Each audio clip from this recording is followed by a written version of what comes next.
And good evening and welcome to Mercedes, Texas. It is time for high school football, and this is a KWES production. We are live tonight. I'm Scott Harrison along with Football Fred, and before we get into what we're doing tonight, tell people how they can view this game. So we're happy to be on the air again, and we're on the air literally on the World Wide Web. You can find us YouTube. You go to WISD YouTube page, and you look for Weslaco Panthers versus Mercedes Tigers tonight, and you will find us there. Tell your friends, if just in case they're wondering where, send them the link. That way, it's a Mid-Valley classic rivalry, right? So this is going to be an enjoyable game tonight. And we'll talk more about this later, but actually it's the Peanut Butter Bowl, and that is real special. Yeah. All right, we are in Mercedes, and the temperature is probably around the high 80s right now. Humidity 50%, no chance of rain. Winds at 15 miles per hour, so it's going to be a hot night, but both teams are ready to go. Roy Stroman in his 5th year as Weslaco head coach, and last year the team was 8-4, 3-2 in district, and made it to the second round of the playoffs. Meanwhile, the Mercedes Tigers, coached by Roger Adame Jr., 10th season, and they've had a good run. They have made the playoffs every year he's been there, and now they are in 15-5A Division II, used to be in 16-5A Division II. Of course, the Panthers, 32-6A, and they were second in district last year, by the way, too. And these teams met last year, and it was over in Weslaco, and the Panthers won by the score of 25-0. And of course, a few changes here for both teams, as happens in high school football. Sure. But we are going to be ready for a lot of excitement tonight. And Fred, let's start out with the fact that there are some players missing tonight. First, a few missing on defense for the Panthers, which are very strong in that area, especially on the defensive line and defensive backfield. Talk about some of the players out tonight. Well, see, the thing about it is strength, and if we call it a strength early on in the season, it would be the defensive line. Coach Stroman has been very clear, telling everybody he feels that way. Tonight, 3 starters are not out. Some of them just nursing some injuries, nothing too serious, but, you know, it's football after all. So 3 of those guys are out, including one of their best players, Pablo Cadena, who is, as Coach Stroman called him, the anchor of our defense. So he's out tonight. He'll be back in a couple of weeks, but it should be a fun one to see a good running game up against that big defensive line that Mercedes bring and the defensive line that Weslaco brings. And, of course, also out tonight is R.J. Guzman. He's a defensive tackle.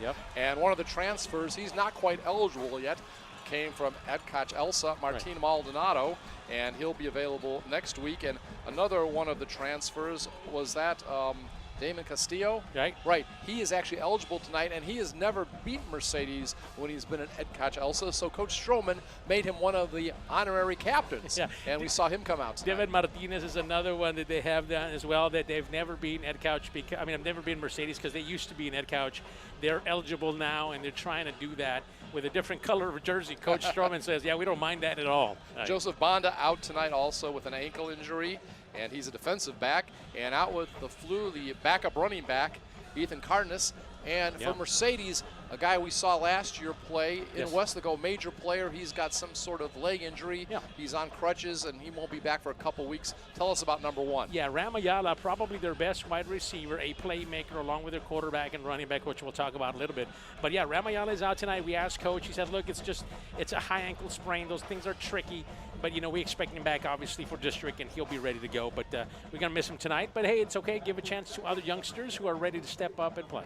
And, of course, we'll be at home next week, next Thursday, 7 p.m. against Harlingen South. So if you're making plans, be there. And Weslaco East in action tonight, too, right? Yeah, they're taking on a 32-6A, 5A foe. The Weslaco High will play later on this year.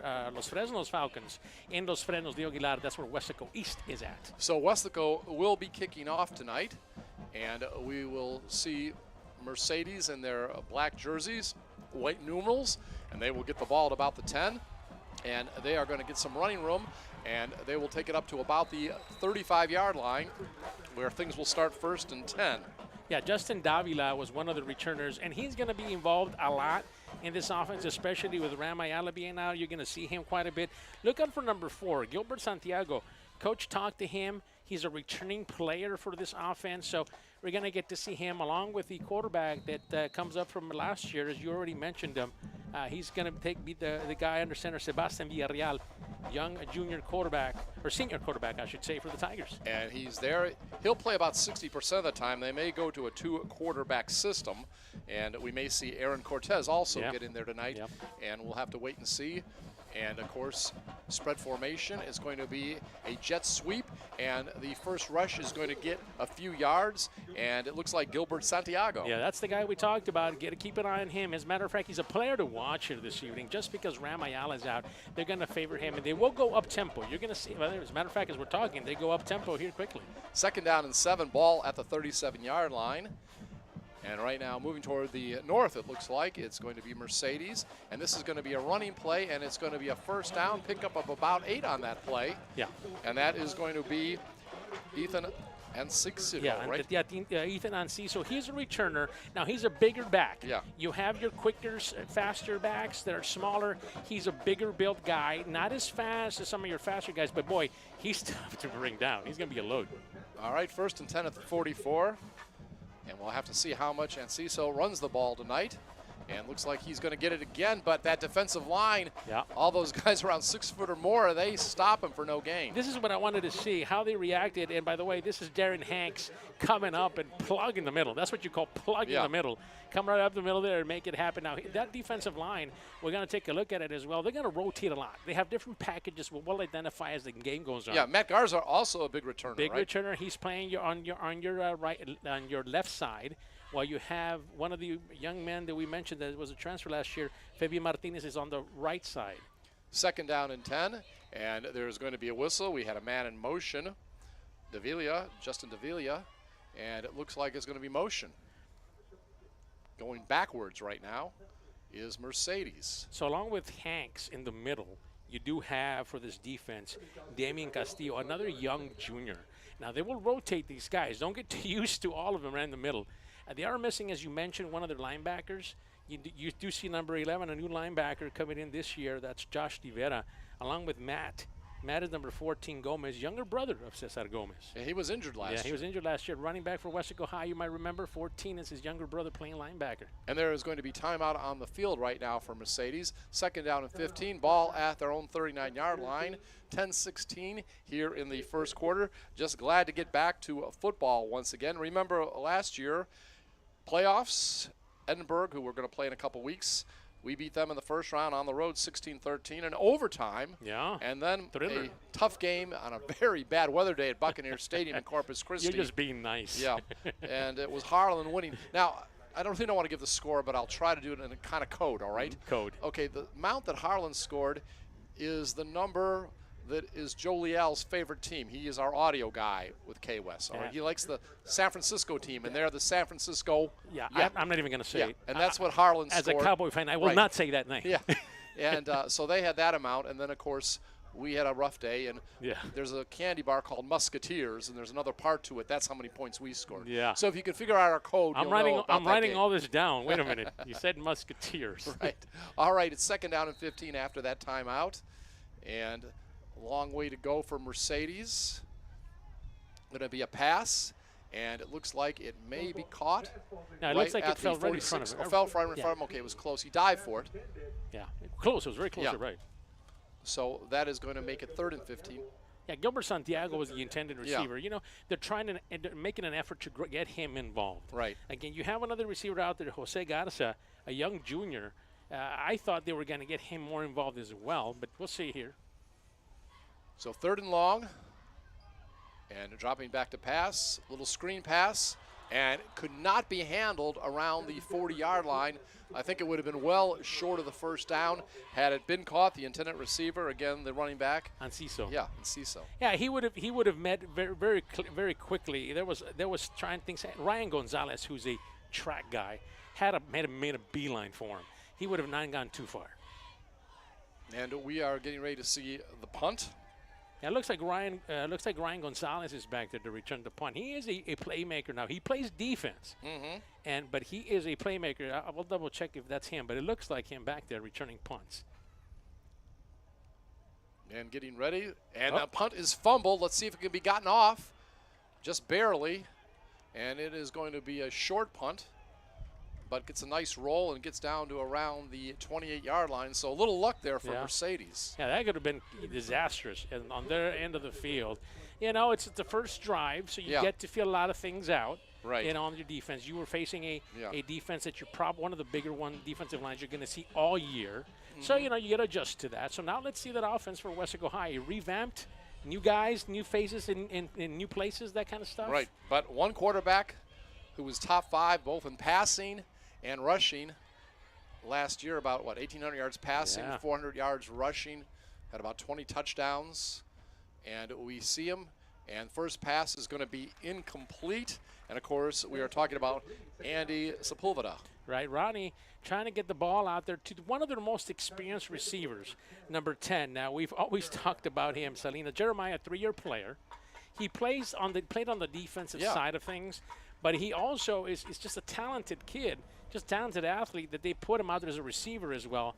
And so this is really the first year he plays truly wide receiver. Yeah, his name was called a lot last year, Yeah. but again, like you said, on defense. So it's going to be a 2nd down and 10.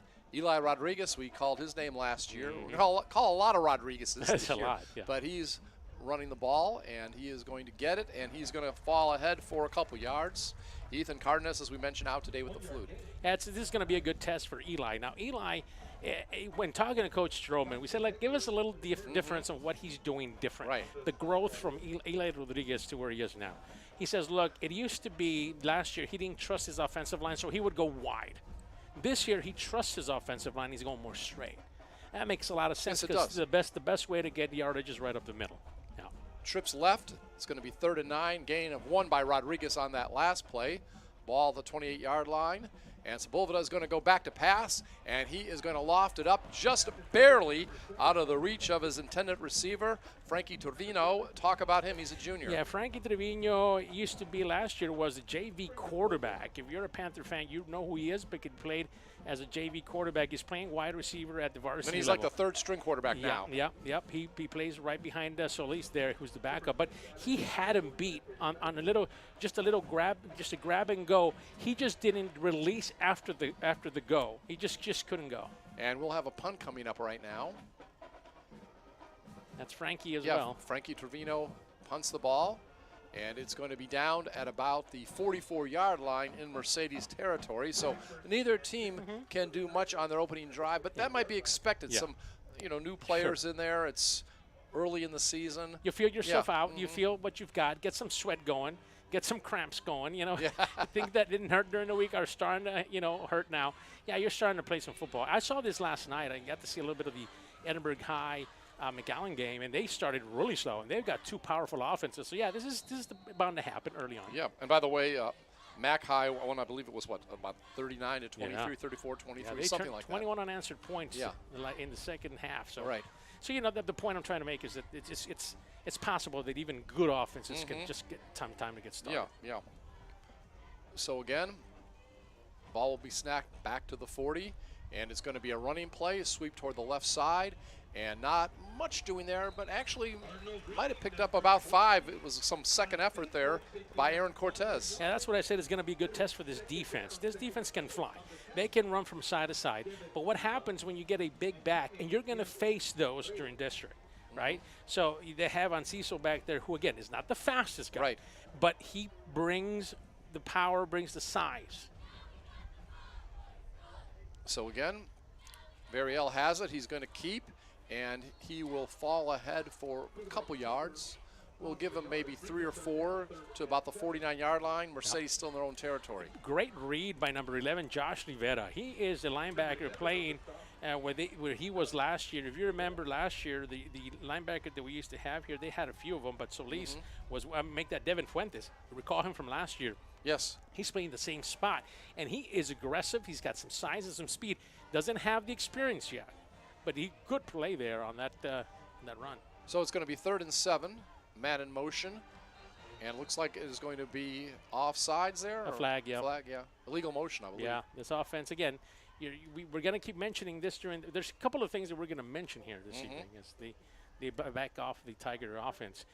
And then we're going to see a lot. Penalties are going to be high. This game, I thought this game should have started at 7, by the way. But anyway, 7:30 start time. And then You're going to see a lot of penalties, just getting things straightened out first game, and you're going to see some timeouts because of the humidity. Yes. So they'll call them hydration timeouts. You're going to see those as well. 3rd and 12 after the penalty, ball back at the 43-yard line. Under 8 minutes remaining, opening quarter, we're in Mercedes. Variel back to pass, feels some pressure, gets away from one man, rolling over toward his right, and he will get past the line of scrimmage, but only a yard or two. He is still going to be about 9 yards short of a first down. Yeah, that's Darren Hanks, the junior, who's coach said, talking to him, tell me a little bit about Darren Hanks, number 52, right in the middle. And he said, Hanks is going to be Hanks. He says, he's going to be one of those guys on the senior yearbook. What is his future going to be like? He's going to be the mayor of Weslaco one year. Hanks is Hanks, and you just saw him make a big play. I won't be surprised at all if he makes All-District this year. Not at all as a junior. He's got that kind of talent there in the middle. Second punt coming up for Mercedes. In the first 5 minutes of the game, we've seen 3 punts already. And again, a bad snap on special teams. Ball has gotten up there. And is that, I believe, Cortez who's the punter? Right. Yeah. So he is a good athlete. He's one of those guys you could put athlete for what he does. Yeah, you could use him all over the place. Right, and he gets the punt off. But again, they've got to work on those special teams. We're talking about Mercedes twice. Bad snaps.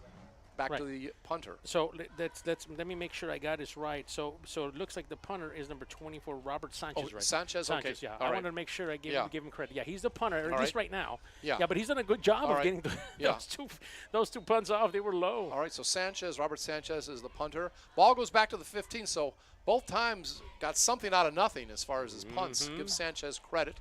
And it's going to be play action this time. And it's going to be almost a first down on that reception. Yeah, that's number 88, Felipe Pruneda. Now, Pruneda, that's interesting because we said it in warm-ups, right? I told you, watch this kid. Yes, tight end, He trusts him. He's a tight end. He's playing that spot basically. If you remember last year, Ryan Salazar was out there playing. Right. And he would play that spot. Now he's up there. He's not as big and tall, but boy, can he get open. Gain of 13 on the play, 1st and 10 at the 28 in Weslaco territory. In their white road uniforms with the purple numbers. And again, 2 in the backfield. Going to be a handoff to Eli Rodriguez, and he is going to get down to about the 45-yard line. Looks like he got about 17 on that play. Yeah, that's what Eli will bring. Eli, remember, he's a track guy, and there's something we talked about that most people don't know. He's not a big guy, but one of the things that Coach mentioned, besides being a track guy, being fast, he's also a wrestler. So I'm thinking, wait a minute, you're kidding. He goes, no, he's a championship wrestler too, right? Well, we'll talk to him about it in a minute, but he does wrestle. Okay. We'll talk about the champion wrestler in a minute. Right. But yeah, so he's got some strength to him. And remember, when it's high school, it's wrestling. When it's pro, it's wrestling. Wrestling, that's right. That's the difference. That's the difference. Okay. Both are real, but the wrestling staged. All right, here is the run this time, and Sepulveda will drop it off, and wow, getting creamed at about the 48-yard line. That was a big tackle against Aiden Morales. Talk about him. They have a lot of guys that have not a lot of experience. They played JV or played spot play. He's one of those guys. He's one of those guys that couldn't crack the wide receiver core. Well, they had all seniors. Remember all the guys that he had? So he's one of those guys, again, finds a way to get open. He was open and available there for Andy. Andy was going to run, but he saw, hey, I got 5 more yards down the field. Let me get it over to my number 13 there. That's Aiden Morales. So it gets about 4 yards on the play. Second down and 3.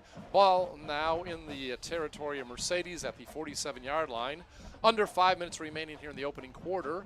And it's going to be a handoff once again to Eli Rodriguez, and he might be just short of the first down. Yeah, we'll see what the officials say, and they might move it. All right. Yeah, they're going to move it. Are they going to move it? Okay. Yeah, he's you can see the couple of steps that he has. He can run the ball fairly well. He's got some speed on him. And he's not as easy as to bring down. Now, even Coach said, hey, I didn't know that Jeremy Bettis was still with you guys. I thought he had graduated. It confused Jeremy with Eli. Some similarities in how they run and their build. So we got about 4 yards on that play. 1st and 10 at the Mercedes 44. Remember, punted the first time for the visitors here. Mercedes has punted on both their possessions. This time it is Eli Rodriguez again, and he is going to go all the way for a touchdown. 44-yard run for the score. big run. He's already got over 50 yards rushing in this game, and we still have 4 minutes left in the first quarter. So Weslaco will go ahead 6-0. Extra point attempt coming up. We figured this was just a matter of time. We were talking about how he trusts his offense. You can see the speed that he has. This is breakaway speed. We were talking about the difference in different years. He can all it takes is just one missed block or one good block. Extra point is up, and it's good. So, with 4:01 remaining here in the opening quarter, it's 7-0 Weslaco over Mercedes. This is a KWES production. And I believe that was what? Julian Bethencourt? Julian Bethencourt hit the extra point. I don't know if Coach is 100% sold on the kicking. I know he's not on the punting. Their official punter is Noah Cáceres, but Noah has been dealing with a sore ankle, so they don't want to put him to the strain of punting. They'd rather use him on defense. But if Frankie works out, they're going to keep Frankie there. Frankie might be the full-time punter. You know? Okay. Well, whether he likes it or not, he's going to win it, whether he wants to win it or not. But I think Bethencourt looked good. I think Coach wants to give a couple of players a shot at it. But that's about it. So you've got that if you want it. Well, I'll tell you what. It's good to see adjustments were made if you're a Weslaco fan, and they come and capitalize on the second series. Here's the kickoff and the return, and it is going to be brought back to about the 40-yard line. Nice return on that play, and that did look like Cortez. Yeah. Or was it? Yeah, it was. Yeah. I'm just wondering if.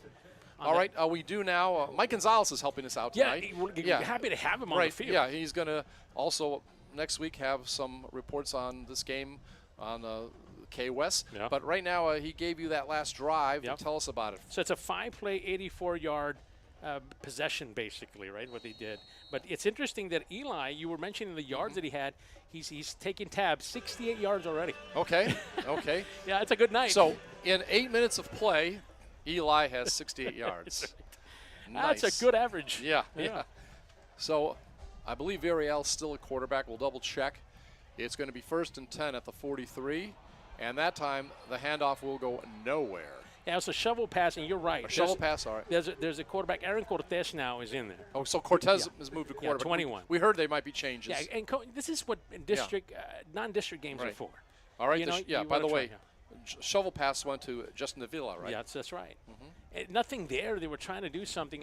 Weslaco High players is down again. You're going to, and then we keep mentioning this, you're going to see this quite a bit. And the only reason is because it's so humid down there, especially when you're running. And the coaches were yelling during pregame, hydrate, hydrate, hydrate, And well, they are. They do. Roy Stroman's always done a good job at that. It's going to be 2nd down and 10 coming up. By the way, we said he's in his 5th season, started in 2019. And he was 10-3 that first year, 5-1 in district. In 2020, the COVID year, everything was limited. Right. The Panthers were 3-2 overall. 2021, he was 5-4, 3-4 in district.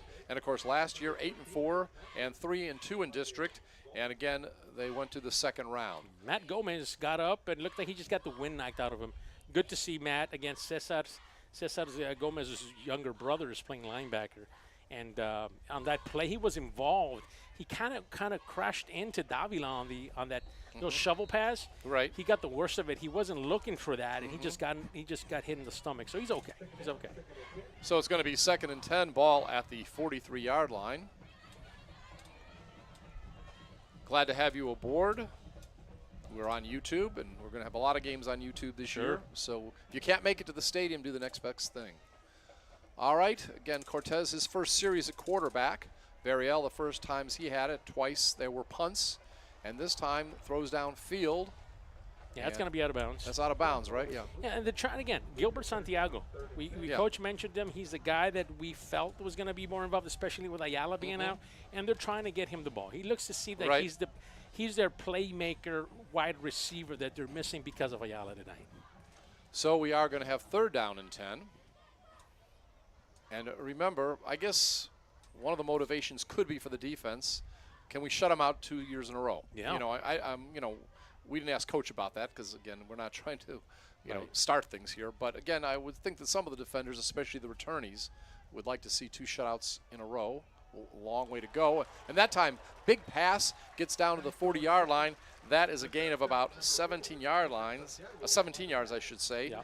And on that particular play, who was it that got it? Santiago. Santiago, I thought so. Yeah, I thought so. And then it's not Gavin. He's wearing his brother's number. It's Devin Silva, Agent Zero back there. Okay, didn't Devin have about 6 interceptions last year? Sure Something did. like that. Sure did. And Gavin had 2 or 3 himself.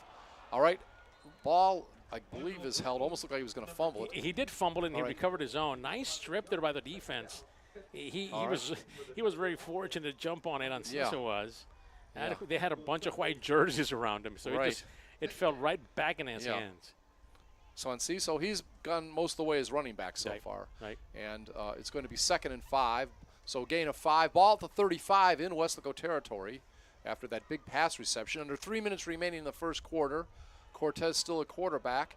And this time it's going to be a big run. And the ball will get down near the 23-yard line. And that's going to be a gain of 12. Is that Enciso again? Enciso again. Nice counter.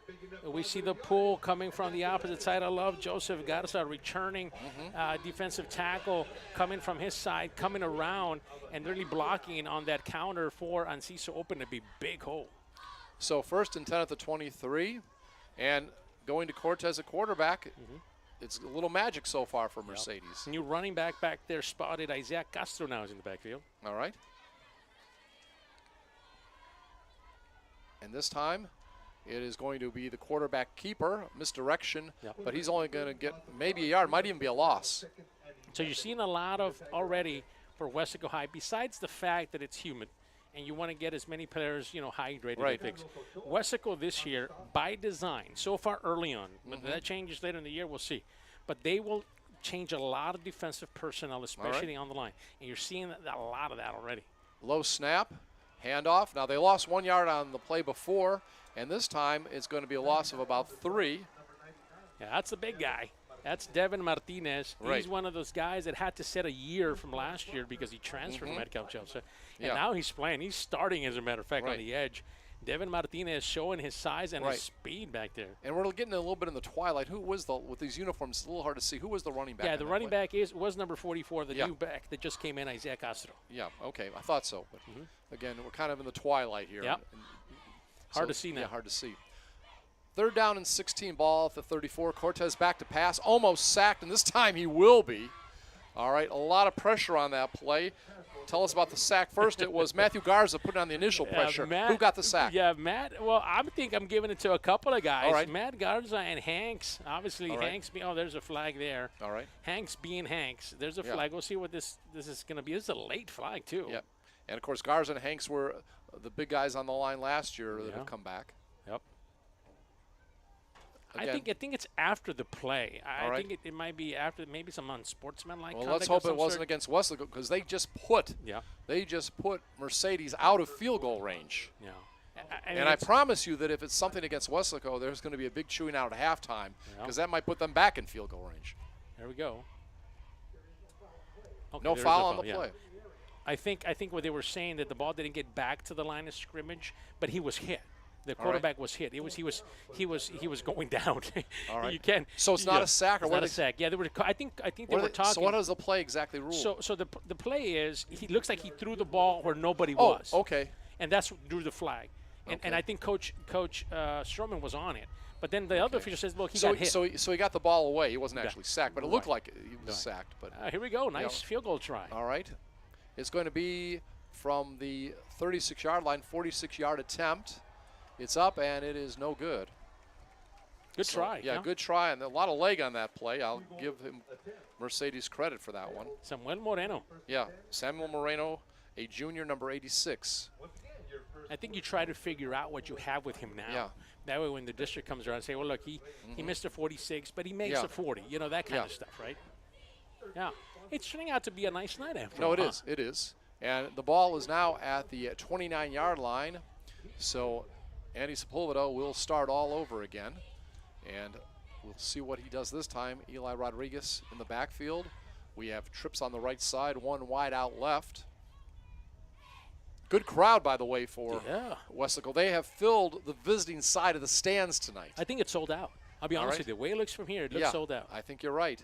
And that handoff was read perfectly initially, but then Rodriguez gets away. How did he do that? He gets 15 yards out of nothing. It looks like he was going to be plowed for a loss, and all of a sudden he gets away, and it's a big gain. I think they'll officially say it was 10, and that was an amazing move by Eli. Alan Garcia, number 6, comes up and puts a hit on number 6. Yeah. But you forget, this is, we coaches teach you this, right? If you're going to hit a player, hit him, but wrap up. Yeah. Well, he hit him, but he forgot to wrap up. And then, of course, remember, we said how strong he is. Yeah. Just went around. So it's first down and 10. Ball at the 44-yard line. 40 seconds remaining in this first quarter. Again, about 84 yards. That's what Weslaco did on their last drive, capped off by Eli Rodriguez's 44-yard touchdown. And it looks like we may have a timeout. Yeah, the clock was running, so coach is watching that. So each team has used one timeout so far. And man, it's just fun to be back out here watching football again. Summer went by pretty quick. Yeah. We were talking to the guys, both Val and Don are with us tonight, and they were talking, we were on the ride up here. The summer for everybody just kind of breezed by. Yes, it did. And you got work involved, and then, we had a late season. You were covering softball, into May, so just June and July, and they're right back at it in August, So, yeah, a little bit of rest, just a little bit of rest here, a couple of months, and then they're right back at it. These players obviously have been playing since early August. Yeah. Remember, Weslaco started a little later because they did have some spring ball.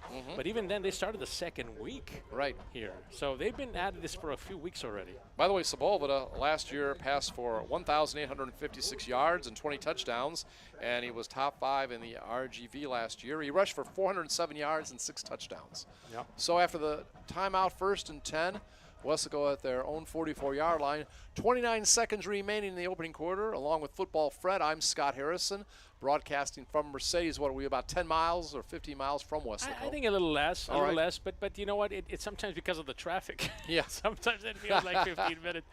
Yeah. All right. Sepulveda is going to keep the ball. We talked about how he rushed for 6 touchdowns and over 400 yards, and on cue he gets about 12 or 13. That is a big part of this offense, and this goes back to the days of Cavazos and some of those other guys that were here. When they need some yards, they go to their quarterback, and they deliver. So in Mercedes territory at the 44-yard line, and now Sepulveda to pass, and we'll get the ball downfield.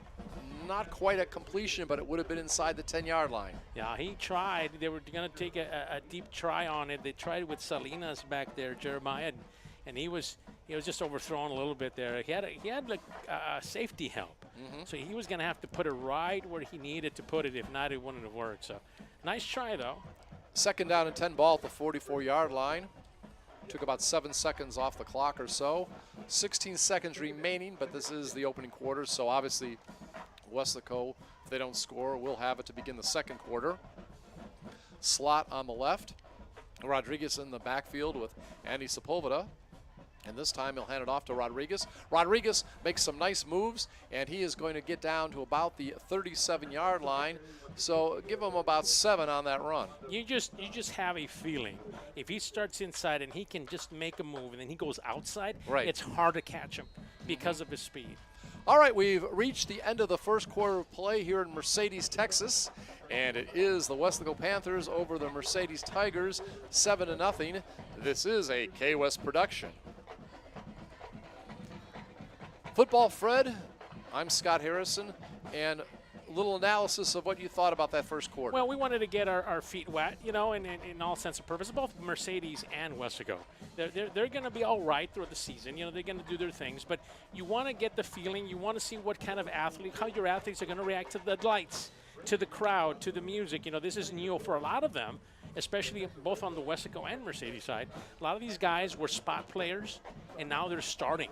So coaches want to see how they react to the pressure of these lights and stuff. So far, I think we've seen what we thought we were going to see from Weslaco. The running game kind of gets started, and it opens things up down the field. Looks like Mercedes is still kind of figuring out a couple of things with their quarterback still. All right. Again, Weslaco will have the ball. 3rd down and 5. It'll be at the 38-yard line of Mercedes. I guess they're moving toward the north, right? Yes, that's correct. I want to get my directions right here. Moving toward the north here in the second half, Weslaco will.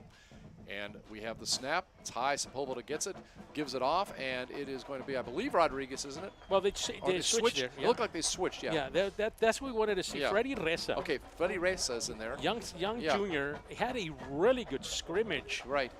for the Panthers. I was excited to see him. Freddie Reza, nice run. No huddle, 9-yard gain on that last play. Now a pass over to the right side, and it's going to gain about 5 yards, get down about the 24-yard line. Yeah, they're out there away from us. That looked to be number 18, Justin Elizondo. Okay. That's far away from us. We'll double check that, but they have a couple of guys out there, and I think that's what he looks like.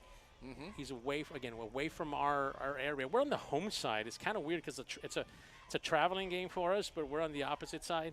Well, they're nice enough to let us in the press box. A lot of times we have to broadcast from the stands. That's already a plus. Yeah. There's no press box on the visitor side, and we need all that room for our fans, so we decided to do it in the press box tonight.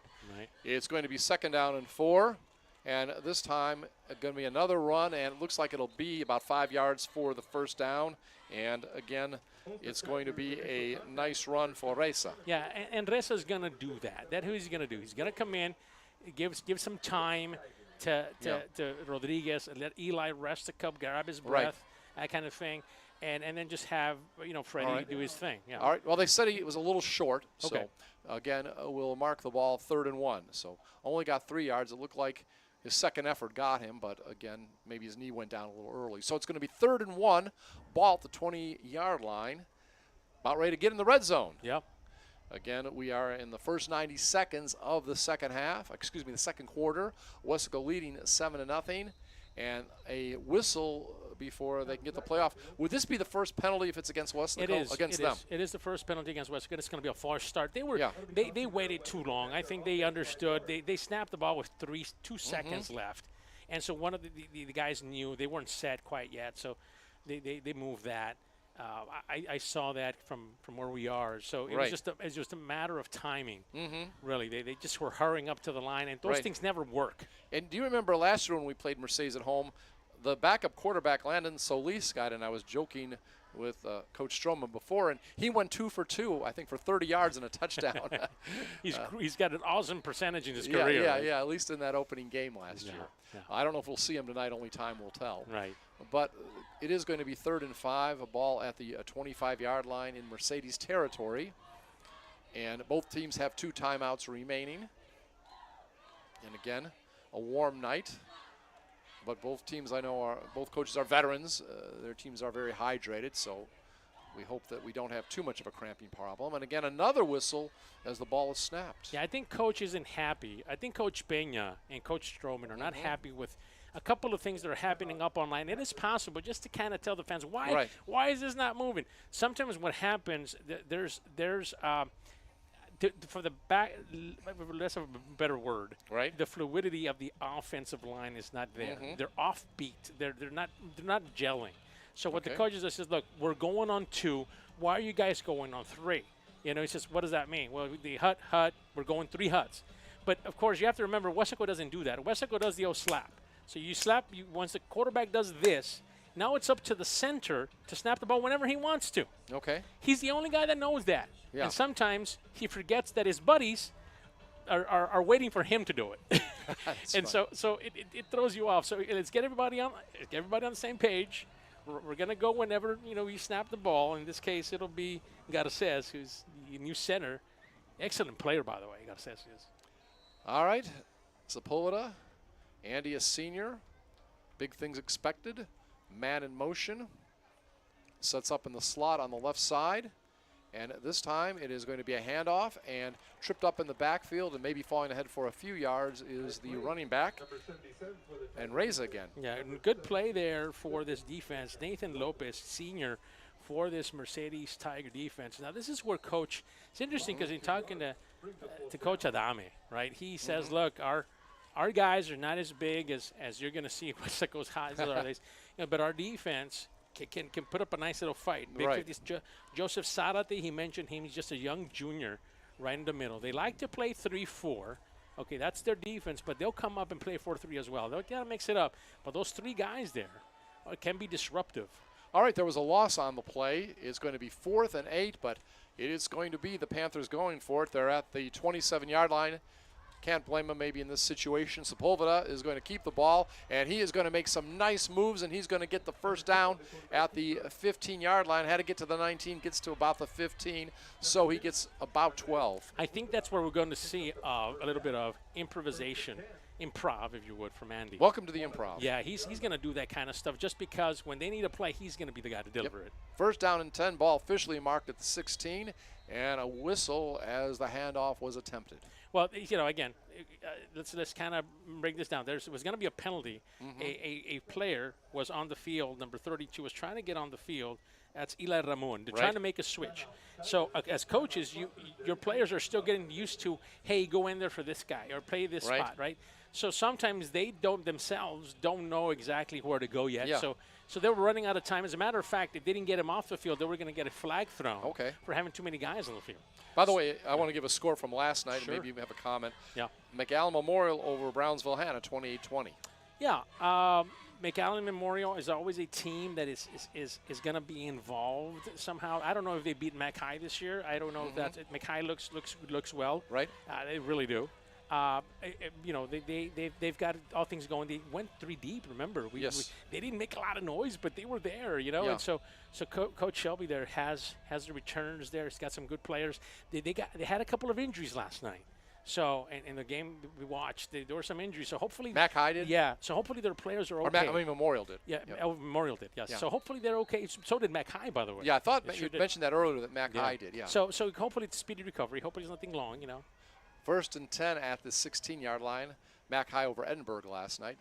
And this time it's going to be a handoff over on the left side. And it's going to be 16 yards for a score. And that was a nice run. Eli Rodriguez getting back in there again. Has a 44-yard touchdown run, now a 16-yard touchdown run. So on 2 plays alone, he's got 60 yards. He is probably well over 80 already. Bounced it right outside to the left. And, man, again, speed kills, right? So the defense was stuck inside. They couldn't go outside. Rest is history, as they say. An extra point attempt is up, and it is, waiting for the call, good. So 14-0. It is now a lead, 14-0 for Weslaco over Mercedes. 8:45 remaining in the second quarter. This is a KWES production. So when they had to get to pay dirt, who do they go to? It was good to see Freddie get in there for a little bit. I know you like a guy with the name Freddie, obviously. He's always a classy guy, that's for sure. Right. You know, but you got to get Eli in there, I guess. You know, they started struggling a little bit, and you know they're calling timeouts, close to getting penalties. But you bring back the guy that's the money man, so to speak. That's right. He gets all the reps in practice. Freddie's a good runner, and he's going to be a good player for us this year. But he doesn't get a lot of the practice, so he doesn't get a lot of the, hey, where do I go type of thing. He's going to, again, he's a good athlete. He's going to be all right. But, again, Eli gets the majority of the snaps, and he knows. He's got the feel. What is Freddie? What year is he? He's just a junior this year. Just a junior, I thought so. Freddie Less is just a junior. So he's got a future here. But it's good to see it already, kind of trying to develop already. Yeah. You know? So the kickoff comes down inside the 20, and we'll return to about the 25, a return of about 7-8 yards. Yeah, they just had a lot of trouble trying to grab that ball. Looked like that ball had some butter on it. It was just, Ellen got to see it. He's still trying to field a center field grounder. Looked like he just tried to pick it up and never really did. There's a flag away from us, right in front of the Panther bench. We'll see. The flags we've seen so far, is it about what you expected at this time of year, or better, worse? Yeah, we sure do. I think that's a big one. That's a personal foul face mask. Yeah, that's the things coaches get mad at. Right. See, those are careless mistakes. Right. Coach Strowman out there. He said, you chose to grab his face mask. Right. We don't teach you that. That's right. Yeah, that's what he says. So, you know, these penalties that you saw, the other ones before this one, are to be expected. Sure, these are just mental reps, things that are going to happen. We'll have to see who the quarterback is in a moment. 1st and 10, ball at the 40-yard line. And tricky. Yeah, tricky. It's going to be a pass play, and it's going to go all the way down to about the 30-yard line. We'll try to catch the numbers as we can. And wasn't it 15 who wound up throwing that ball? Yeah, they threw it from the opposite, and now the Yeah, funny well, part. Diego Bravo is also listed as a quarterback, Yeah. okay, as a wide receiver. I did not see because it was way down there who got it. Well, Garza looked like Garza- Garza was the one who threw the ball. They wanted Yeah. to throw him down to that Well, side. no, that makes sense because he's a quarterback, too. Right. Or- So they. Well, was it Bravo or Garza? No, it was Garza. You're right. It was Garza. Okay, So, number 13 or 15? yeah, that was number 13. Okay, right? all right, Garza, okay. Yes, he's the guy now. Now it's coming back, though, so again, we're Yeah, and this was another mental mistake. Yeah. This is another mental mistake that drives coaches crazy. All right. You just hit a great play. Yeah. You caught the Panthers offline here, right? And then you do an unsportsmanlike conduct play. Yeah. You rub it in the in the person's face, the player's face. No, Yeah. no, But- Acasa is got Yeah. a. Now, do we know who caught it? Yeah, we sure do. It was on the opposite side. We'll get you a number here in a minute. Okay. It looked like to be number 7. Okay. That was Sebastian Villarreal who was in Okay. there. Remember, they went back to the Yeah, quarterback. yeah. No, I'm sorry. Number 7. Number 17, Baltasar Okay. Flores. You think That's he Fuentes. caught it? All right. Yeah. So we want now Fuentes. is Variel back at quarterback? Yeah, Villarreal is back in. Yeah, I thought so. All right. So now, as we get this all straightened out after the penalty, it's 1st and 10 at the 48-yard line of Weslaco, and that time, no doing on the running play. There's going to be a loss on that play. Yeah, they're teeing Ciso off on the carry, Yeah. and he's not going to get much, if anything. Probably lost something. Well, a couple of guys were involved, and this guy I'm really high on, Big 92, Miguel Rodriguez. He was in the backfield before anybody. Him and Hanks had a clear shot to the running back. An interesting play here by number 92. We'll talk about him in a minute. Let's see how he does. He's your right defensive tackle. Watch him. 92 is standing right next to looks like to be Martinez on the right side. Loss of 2 on the play, 2nd down and 12. This time another running play, and the ball will get down to the 45-yard line. So it looks like about a 5-yard gain. And Cisco again. Yeah. And so you're going to see a lot of that. You're going to switch some players around. And Ciso, again, Yeah. is not designed for the No. speed. He's going to get you the tough yards in between the tackles. He's Right. going to do that. So now look at the movement up front. You have Garza, like you have looks like that is to be number 92 as well, Rodriguez. He's now on the right side of things. Watch him. 3rd down and 7 after that gain of 5. Ball at the 45-yard line. And again, a big tackle in the backfield. My gosh, that was back around the 49-yard line Yeah. where they made that tackle. That was huge. Was that Cortez that No, time? that was not big 94. No, I that mean was the- Matthew Garza. Garza? Okay, but Yeah. who was the running back? Yeah, there was the running back was what was his name on Ciso? And Ciso, Yeah, okay. yeah. So he was tackled, and they're going to say that I guess his forward progress will put him at the 47, and so it's going to be now 4th and 14. I after that. feel, and I'll tell you this, the defensive line you see out there right now, I feel that is their best group. All right. I mean, just by now. So Yeah. look at that group they have, and they're showing, they're Right. going to do a punt here, but Yeah. So here comes the punt by Cortez. And it is going to, let's see where it lands, be down at about the 14-yard line. So they'll start 1st and 10. This could be a nice long drive. It's about midway through the 2nd quarter, 6:18 remaining, 14-0. Panthers are up. yeah, and this is what we thought Weslaco was going to try to do. Set the momentum, set the things, kind of the foundation of the running game, and then try to attack with the pass. Right. And that's what you've seen from Weslaco. Trips on the left side. Eli Rodriguez in the backfield with Andy Sepulveda. Shotgun formation as it's been all night.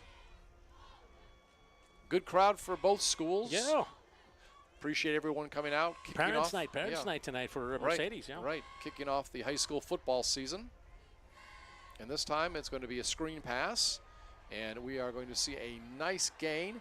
It'll be down to about the 30-yard line for Rodriguez. Yeah. And so that's going to be a pickup of about 15 and a 1st down. That little flare out. I really like if they get that down, that's going to give you a different dimension for your offense, for your running back. He's already got the speed. So once you get him the ball and you give him in space, Right. now you've got things going, right? So that's what I think they're going to try that a few times.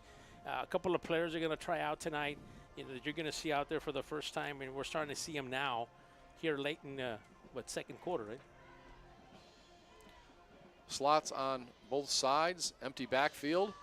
Sepulveda dropping back. This time he'll get it off. and it will go down to about the 35-yard line. Gain of 5 on that particular play.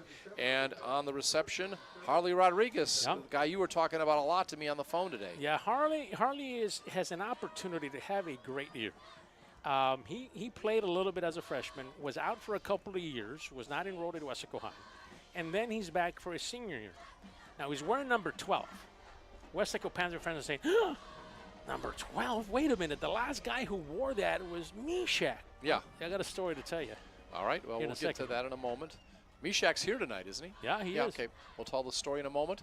2nd down and 5, ball at the 36 in Weslaco territory. And this time, it is going to be a pass, I believe, right? That was tipped. Yeah, tipped, so okay. So they were going for Harley Yeah. again. They were trying to get the You're ball right. to Harley. 3rd down and 5. So Harley Rodriguez, by the way, younger brother of Mel Rodriguez. Some Panther fans remember Mel, wide receiver for Weslaco High. He wanted number 12 because he felt that his inspiration and the athlete he chose was Meshach Rivas. And so he chooses to be number 12. And he kind of looks like him a little, you know, Right. the way, his shape and everything. Matter of fact, his nickname is Baby Shaq. Baby Shaq. That's what the guys All call right. him. 3rd and 4. Sepulveda drops back. And this time it's Oh. going to be, is it caught? No, he dropped it. dropped He had it, it on right. the shoulder for a minute. Yeah, now that was, let's look down there. That was number 12. Yeah, that was 12, all right. Yeah, Harley. So Harley, now he's being coached, right? Well, by Shaq. well, this is what happens. For many folks that live in the Weslaco area, Meshach Rivas, legend for Weslaco High. He now, obviously going through his career in college, and we all know that, he now becomes a personal trainer down here, and he trains athletes. Right. And he decided to befriend a couple of these Panthers, being one of those being Harley. Okay. And he was totally okay with Harley wearing number All right. 12. And By the way, Frankie Trevino on the punt. yeah, so that's a nice story. You know, it's great to see Meshach. We'll mention this as they down him. Down at the 20. Meshach has basically out of his time, and Coach Stroman says, man, I love that, to come and help these kids be on the sideline and coach him up, as he says, and give him he's a great motivator. He's a motivational speaker now, and he does a lot of that kind of stuff, and he's really good at it.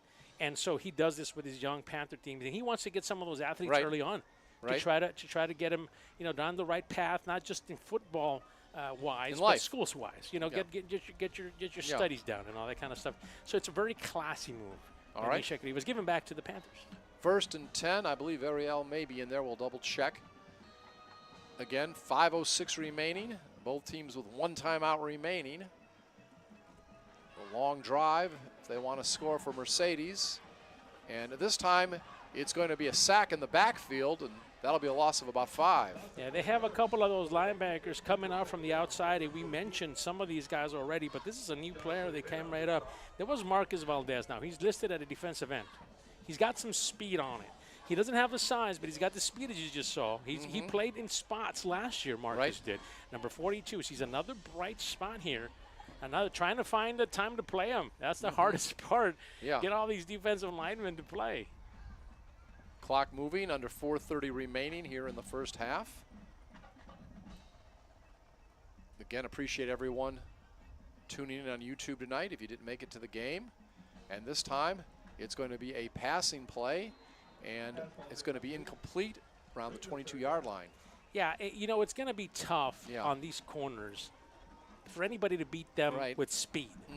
Both Cáceres on one side, and he's Yeah. been there forever. Coach says he's one of these guys out there that, you know, he can be a coach basically. Right. Right. Aiden Morales is another guy that they have out there. Ryan Gonzalez, man, he's one of these guys that is just a junior, and he's got a lot of talent. You know, his dad was an all-state player, Andrew Gonzalez from Weslaco. That's his son. He has all the traits his dad used to have. It's an all-state player, man. 3rd down and 14 right now. Ball at the 16-yard line. Whistle before the snap can be gotten off. So a lot of talent on this team, a lot of youth. A lot of youth, you know. Right. But like Coach said, Yeah. in some of the spots, Yeah. especially at the field general Right. spot. Now, I think Cortez is out there at quarterback now, is he not? Yeah, they're flipping Yeah, quite yeah, a bit. yeah. They're flipping We're trying quite a to bit. keep up with it. They're trying to find different things that might work, not necessarily now, Yeah. but you know, thinking ahead in the future here, you know, and Weslaco is starting to bring in some defensive players. We asked Coach if on offense, he wasn't too happy about, bringing in a new quarterback and all that kind. We might see Landon later, but Yeah. he wasn't all for it. He says, "Well, we'll see." But on the defense, he wants to give them some time because he wants some of those young players to get some time. Right, makes sense. So you're going to see a lot of those guys. So Noah Gossett is out there, Gonzalez is out there, and of course, usual suspects, Devin Silva playing back there. But now you have a couple of other players kind of on that side, like we mentioned earlier, number 18, right? Justin Elizondo is out there as well. You have other players that are going to be playing. So you're just watching them from here and then watching them play. Right. And remember, Pablo Cadena is out tonight. Last season, 35 tackles and 4 tackles for loss. So he'll be a big asset when he's back. He's one of several players not playing tonight due to injuries. So it's 3rd and 14, and this time back to pass, and it is a little flare pass. Well, that's dangerous. Yeah, and that is incomplete to Isaiah Castro. Yeah, number 42, Marcus Valdez, was all on it. He knew it was coming his way. He waited patiently, jumped up high, disrupted the pass, didn't touch it, but the receiver out there was number 44, right? That was Isaiah Castro. Yeah. He just couldn't see the ball. So the punt is going to be hit from about inside the 10. This is the deepest they've gone, right? Yeah. It'd be Robert Sanchez, I believe. And Weslaco will get the ball near midfield and have 4:08 and 1 timeout to try to add to their 14-0 lead. There's the ball kicked at the 4-yard line, and the ball is going to hit and get a Weslaco bounce, and it's going to be inside the 40. Now, this is their best field position for yeah. Weslaco. Now, are you excited next week? We talked about the couple guys coming from Edcouch Elsa. Yeah. One not eligible yet, a defensive lineman, a senior. Are you interested or not interested? Are you excited to see Martin Maldonado, number 77? Maldonado, I'll tell you this. We saw him in the scrimmage, and I always like my big guys, right? Yeah. This is one of the biggest human beings I've ever seen at this age. He is a massive, gigantic kid, big kid. He's a great kid. He talks to you. He's a nice kid, kind of quiet. But yeah, I'm excited to see him. 1st and 10 at the 38. Andy Sepulveda gets the ball off, and it's going to be incomplete. 2nd down. Harley Rodriguez, the intended receiver. And, again, we have 2 players coming over, right? Damian Castillo, right? Or who is it? Well, I'm sorry, who's the other player that came over? So let's recap. So Devin Martinez, right, number 99, right? Yeah, he came over. Right, last year. And so he had to wait a year. Yeah, from Edcouch Elsa. Right, and then you had his cousin. All right. Which is as we mentioned, number 50. What is it, number 50? You're talking about Maldonado? Martinez. No, yeah, Martinez. 77. Yeah, Fabian Martinez, number 62. Okay, now I'm getting a little confused. Yeah, so let's wait just a second. Okay. Backtrack here. Gotcha. It's 2nd down and 10, ball at the 38. And again, it's going to be Rodriguez, and he is going to pick up about 4 or 5 yards. So who are the guys that came over from Edcouch Elsa? So there's a flag. So let's just say that. They're going to go back. Looks like a holding. So 2 guys didn't play last year, and that was big number 99, Devin Martinez, and number 6. We identified him as number 62, Fabian Martinez, the Martinez clan. Okay, now where are they from? They are from Edcouch, and they had to sit last year. They couldn't play. So Devin couldn't play. Right. So this year, another transfer came, and now that transfer was here, but his full year doesn't end until this week. Are you telling me there's 3 guys from Edcouch Elsa? There's 3 guys that have come. All right. So the guy they were waiting on is big 77, Martin Maldonado. The other 2 are playing tonight, right? The 2 are playing tonight. They held their full year playing JV. They had to play JV. Yeah. And so Maldonado, his time ends this week.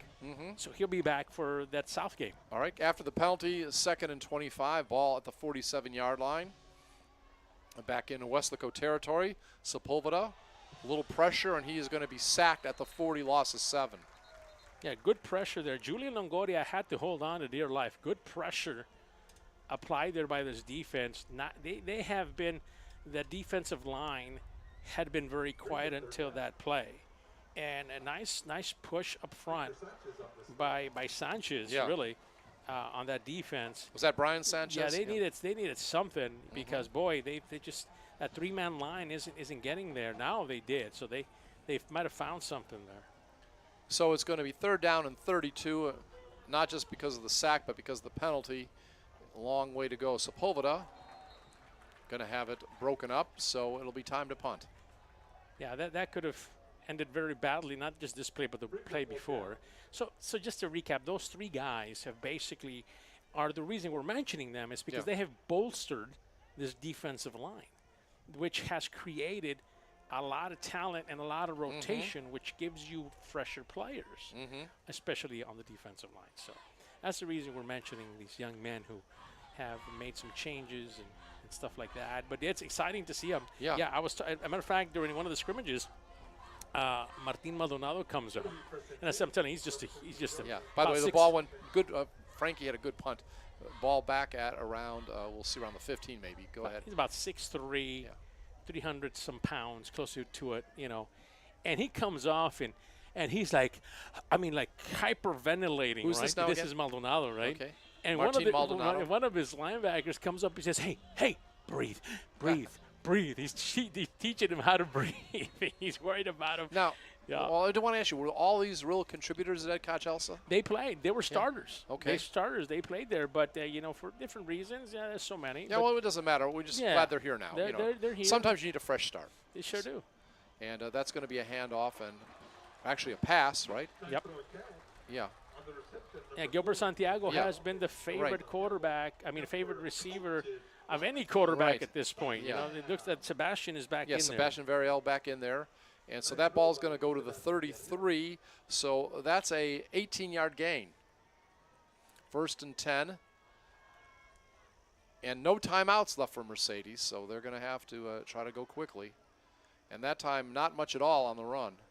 Yeah, and Ciso met number 92. That was that guy we've been talking about, Miguel Rodriguez. We talked and we said the fact that he's got this ability to use his hands and his feet. Right. He's the guy that we're talking about that's a wrestler. By the way, Enciso had a 1-yard gain on that. Yeah, number 92. Keep an ay on him. I think he's due for a great season. He really, I really do believe that he's a district champ, wrestling district champ. He's got good hands, good feet, and he's showing it on defensive line. Big number 92. Watch him. 2nd down and 9 at the 34. Made the tackle there, as a matter of fact, right at the 40. Yeah, so he's been active. Gain of 6, 3rd and 2. So you have Garza, you have him out there, and you have Hanks. Yeah. And then you have 62 out there, who's Fabian Martinez. Enciso on the run again. And then you replace Martinez with another Martinez. Big 99 comes in now. Clock moving. 1:20 remaining. Again, 3rd and 2 at the 41-yard line. This time a pass play, and it's going to be caught at midfield, gain of 9. Yeah, Justin Davila, first and time we flag. called it. Yeah, Justin Davila caught that one. This is the first time we called his name. Right. So we'll see what the flag is all about. It would be a first down if the penalty is declined or taken. We're not sure who it's against right now. Officials talking. Do you have the officials for tonight, by the way? Yes, I do. We'll give them credit. I know that's something that we wanted to do because of, they work hard too. Right. So your referee is Juan Rodriguez. Umpire, Jose Gracia. Head linesman, Jose Hinojosa. The line judge tonight is Vicente Reina. Back judge, Ronald Jackson. Field judge, Dioniso Cabellan. And side judge, Edgar Gonzalez. That is your crew, Tasso crew tonight here calling the game. All right. Well, I'm not sure if the penalty was declined or what, but it's going to be 1st and 10 at the 50. And back to pass, Variel again. And it's going to be a complete gain of about 12. New linebacker, new linebacker for Weslaco there, number 35. Yeah. Davila got the pass, by the way. That's William Cannon. Check that. That is Art Gonzalez, number 35. He's playing in the linebacker spot along with Rivera. 1st and 10 at the 37. Clock running. Approaching 30 seconds remaining. Weslaco would like nothing better than to shut out Mercedes, and that would be at least 6 straight quarters. They've shut out Mercedes over the last 2 seasons so far. It's going to be a run. It's only going to be about a 4 or 5 yard gain. Or it's actually a quarterback keeper, Sean Variel. And we'll see if they try to get one more play in. That was a gain of about 4. There's a flag down. All right. And they called it away from where the play is. And I meant to say Sebastian Variel. I think I said Sean. Usually that's the offensive line not in spot or not enough players or somebody off of the spot. We'll see what they call. Well, do you go for the Hail Mary now? so to speak. I would try everything here in Yeah. the end zone to practice some of these things you're going to You could maybe get 2 plays off of 11 seconds, Fred. Yeah, I think so. You got to right. go fast, though. Yeah. And see, it's against Weslaco. Well, that's a break for. It's a plus. Because it would be a big moral victory for Mercedes to score. Again, as we mentioned, they were shut out last year, 25-0, and they don't want to go into halftime being shut out. Matter of fact, if they could, I would just get even a field goal just to change the culture if I had to. Yeah. But there is the defense. The ball is fumbled. Who's got it? Looks like Weslaco's got it. Variel fumbled it. Now, if I was Weslaco and they do have it, yeah, they do. I would just take the knee with 3 seconds. Sure. You've seen enough from this defense. Yeah. They collapsed. You can tell when they want to get to the quarterback. I'm just telling you now. There's a couple of guys that right now look in prime shape, football shape anyway. Number 92, we've been talking about him, Rodriguez. Hanks, he's just mid-shape. And he's the one guy maybe on the defensive line, not 6 foot, right? Yeah, he's the only guy, and he's probably their best player along with Cadena. But these guys are in mid shape form. I mean, that's just, they look well right now. That's good to see. And we're going to have the snap, and we are going to actually have a handoff. And it is Rodriguez, and he's going to add to his numbers big time. There's the speed. And he has got the speed. He is going to go out at the 40-yard line. I told so you. He's going to get, let me see here, probably about 33 yards on that rush. He's obviously over 100 for the first half. Yeah. By far. And maybe approaching 150 even. He's padded his stats, right? Yeah. And by the way, he has touchdown runs, 2 of them of 16. That was in the second quarter. In the first quarter, on the second series for the Panthers, he had a 44-yard touchdown. And so we have ended the first half of play. Real quick, impressed with Weslaco first half? Yeah, what we expected. A little sloppy here and there, but then nothing that can't be taken care of. Both in Mercedes on the same spot. We're looking for a better outcome here as they kind of get this under their belt here. We are in Mercedes, Texas. After 1 half of play, it's the Weslaco Panthers 14, the Weslaco Tigers nothing. Along with Football Fred, I'm Scott Harrison. We'll be back with second half action. This is a KWES production.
is Mercedes, Texas, where we're here tonight. Football Fred along with Scott Harrison. It is the beginning of the high school football season. 32-6A, Weslaco Panthers, the guests tonight. And the Mercedes Tigers, 15-5A Division II, the home team. These teams met in Weslaco last year for the opening game. Weslaco won 25-0. Right now they're leading 14-0. And Eli Rodriguez, he has been the key to the scoring. He had a touchdown run in the first quarter of 44 yards, one of 16 yards in the second quarter, had a run of over 30 yards to end the first half. Just those 3 plays alone, over 100 yards. Pretty amazing for that young man, Fred, to start this season. Yeah, we expected this from him. I mean, obviously last year Jeremy Perez was a starter and he was playing in his role as a backup, but this year it's all him. This is his campaign, senior year, and you know what? We saw some of that last year, and now he's really taken it upon himself to get better at it, and now you see his speed, you see his ability. You know, it's good to see him, and it's just going to get better. Remember, it's the first game, non-district. You know, you're learning things as you go here, so very exciting young player. And remember, Weslaco, first 2 series on defense against the home-standing Mercedes Tigers. It was punts they had. Of course, Weslaco started out with a punt on their first series, but then the big run for the touchdown by Eli Rodriguez. And Weslaco will get the ball to begin the second half. They're in their white road jerseys with purple numerals. And, of course, the darker uniforms tonight for Mercedes. And I'm excited about this game. It's always great to have football. Now the sun's down. It was in the 90s as they were warming up. A little bit cooler, humidity about 50%, but there are some winds, 15 miles per hour, so let's play ball. Peanut Butter Bowl. Yeah, talk about that in a moment, all right? Sure. Yeah. That's where we're at. Yeah, right. We do want to talk about about that. We didn't get to much of that in the first half, but again, Andy Sepulveda is going to be the starting quarterback. Had over 1,800 yards passing, 20 touchdowns last season, rushed for over 400 yards and 6 touchdowns. And, of course, Eli Rodriguez going to get things started quickly, but this time they do string him out. Good lateral pursuit and is knocked out of bounds with little or no gain. Yeah, they know about him now. if they didn't know number 6, they do know him now. That's for sure. And so, you know, they're going to adjust. Coach Adame, a defensive coach, you know, I knew him when he was – but, you know, he's got good coaches around him, and so I'm sure they're going to make their adjustments on how to play. And this is good. Yeah. This is what you want. You want to be down sometimes and see how your team responds, especially in non-district. Yeah. Second down and 10, no gain. Ball at the 25-yard line of Weslaco. And, again, we appreciate everybody that's come out. It was a sellout on the visitors' side, and we'll talk more about that in a moment. Sepulveda has the ball, and he is going to rush. And ball is loose, and it looks like the Tigers got it back. Now, the line judge, I'll tell you this, all right. Line judge is saying he was down. Okay. So, yeah, they're going to call it. All right, well, lucky break for Weslaco. You make it your own breaks, and sometimes you're just lucky. That time I think they were lucky. Well, look, it's non-district. Yeah. And I know, you know, Andy's a competitor. Yeah. But getting hit like that, you know, at this point of the season, you know, if I'm coach, I'm saying, look, son, I get you. Well, you know, yeah. but well, it's 3rd down and 5. I want to say something real quick. I was at the Saints' first exhibition game with the Kansas City Chiefs. Right. And, again, Patrick Mahomes only played 1 series, but he ran the ball one time and slid. And I think everybody held their breath for a moment, the Chiefs fans. Yeah. All right, a pass this time could be enough for the first down on the near sideline. And that pass this time went to Frankie Trevino. Yeah, I think Frankie is the possession guy. So far, we've seen him. Now, they'll take a shot with him, don't get me wrong. But if I had to say, okay, who's the Donnie Lincoln of last year? Right. That would be Frankie Trevino. He's got the build. You know, he's got the size that he's looking for. And he's got the hands. Yeah, and that was enough for a first down. Needed to get to the 35-yard line, so he did. It's going to be a 1st and 10. And, again, Weslaco moving on this first series of the second half. Obviously, they would like to run the ball a lot. You were talking about that, Fred, before the beginning of the second half. And there goes Eli Rodriguez, and he is going to be at the 50. He's at the 40. He's at the 30, 25, 20. Nobody's going to catch him. That is going to be a touchdown run of 65 yards so far tonight. He has 3 touchdown runs. Is there a flag, though? That's all I think Fred said it all. And I would say, oh, no. Yeah, as an offensive lineman, you just look at your buddy and say, man, you just didn't grab him, did you? Yeah. We're gonna tomorrow when we watch the video, they're not even gonna notice how much a good job we're doing. They're gonna remember this touchdown being called back. And that would have put him probably at 200 yards rushing on the night. Yeah.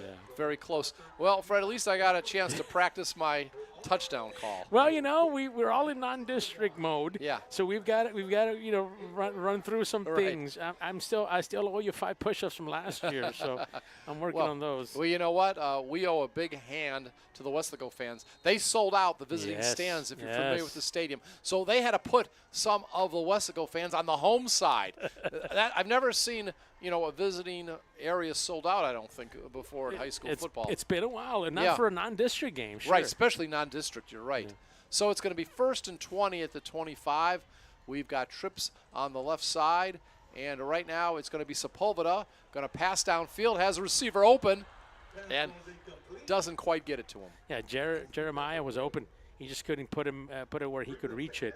Nice throw there by Andy, And Salinas. Salinas did a good job, right? I mean, he was able to get up there, get open. He just couldn't connect. Well, real quick, I want to ask you, how do you like this move of him from defensive back to receiver, right? I think he's got the ability, you saw it there, to do that kind of stuff, give you a big play. Right. He might not be your possession guy. I think we've established Frankie can do that. I think he's going to be the guy who's going to get down the field. Yep. 2nd down and 20, ball at the 25-yard line.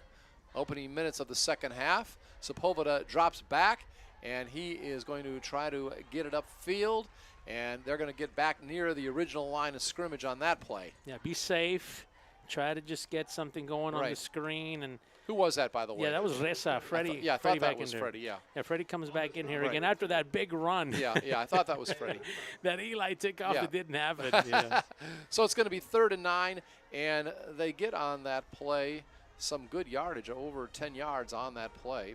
So ball's at the 36-yard line, and I believe they got 11 exactly on the little screen pass. Sepulveda drops back, and now he thinks about running. He is rolling over on his left side, and he's going to keep it, and he's going to get the first down and a lot more. He is going to get to about the 48-yard line, give him a gain of 12. So we're starting to see again. This is just starting to see little things that are going to be maturing for season, when the season comes around.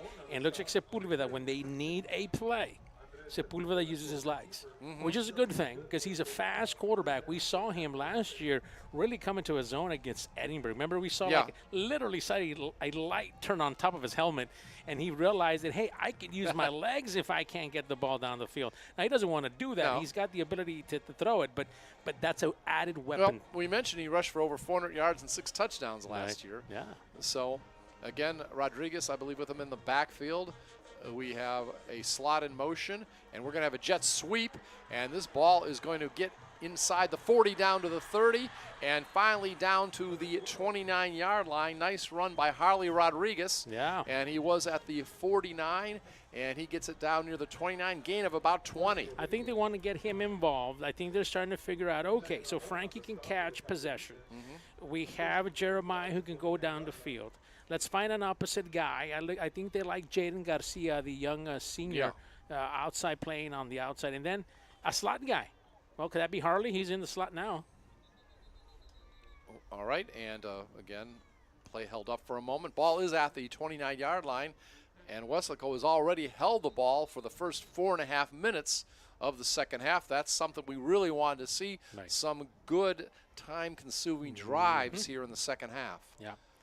So I think the guys over at the Peanut Butter Bowl, folks, did a good job of picking this game. It's a sellout. Right. Now, what is the Peanut Butter Bowl all about? So basically what they've done is there's 3 games in the Valley this year, and the rest are out of the Valley and the other parts of the state.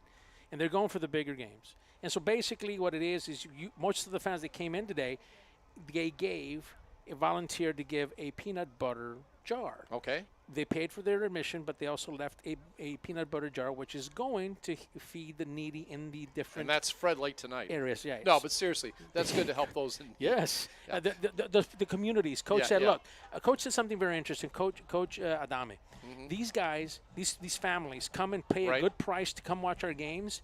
Well, at least we can do is go back and help them when they need it. So 3 games around the Valley have been designated as Peanut Butter Bowl games tonight? 3 that I know of. I'll tell you in a second after this play who they were. All right. So it's going to be 1st and 10, ball at the 29 after that discussion. Clock again moving, under 7:30 remaining. Eli Rodriguez has it. He'll move to his left side. Stutter step now up the middle. Gets down to the 22, pickup of 7. So it's going to be 2nd down and 3.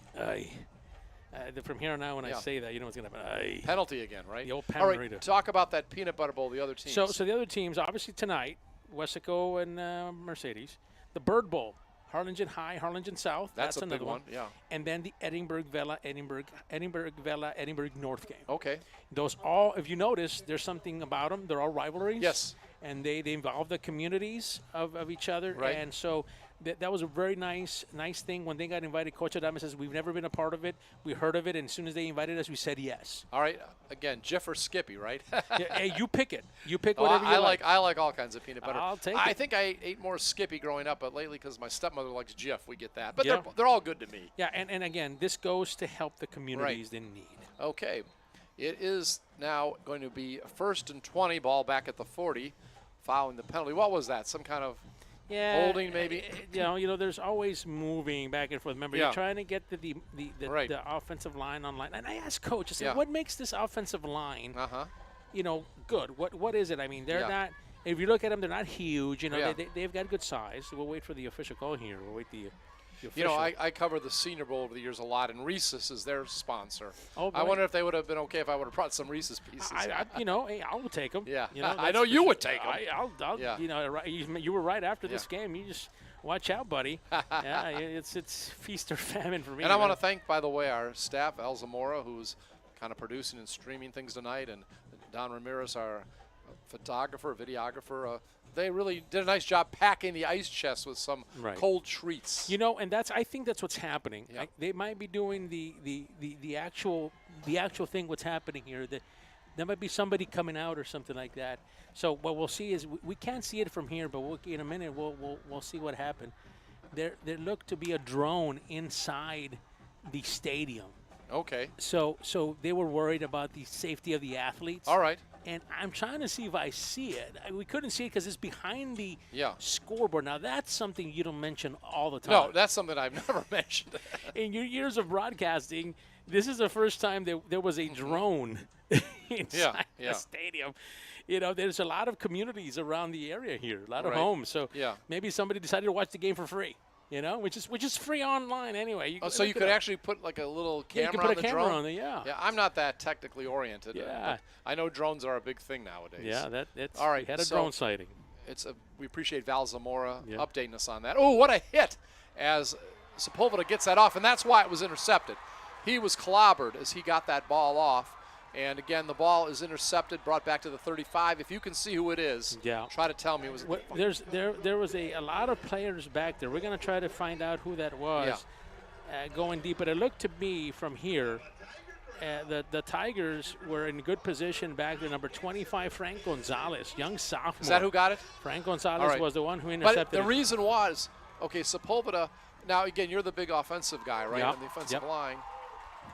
And again, there was really not a lot of good protection that time to protect Sepulveda, and he was going down as he let the ball off. Yeah, maybe he shouldn't have thrown it, but he was already in the throwing motion. Right. So would that be maybe an error on the offensive line that time? It would be because you let the guy go right by you. Yeah.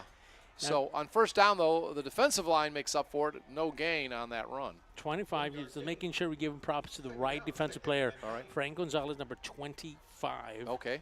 So that looked to be the guy that picked it off. But, yeah, it comes back. The coaches are going to say, hey, it's your job that our quarterback stays standing. Yeah.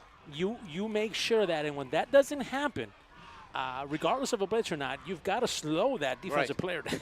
Right. If not, what just happened is going to happen. Yeah. So it's going to be 2nd down and 9, gain of 1.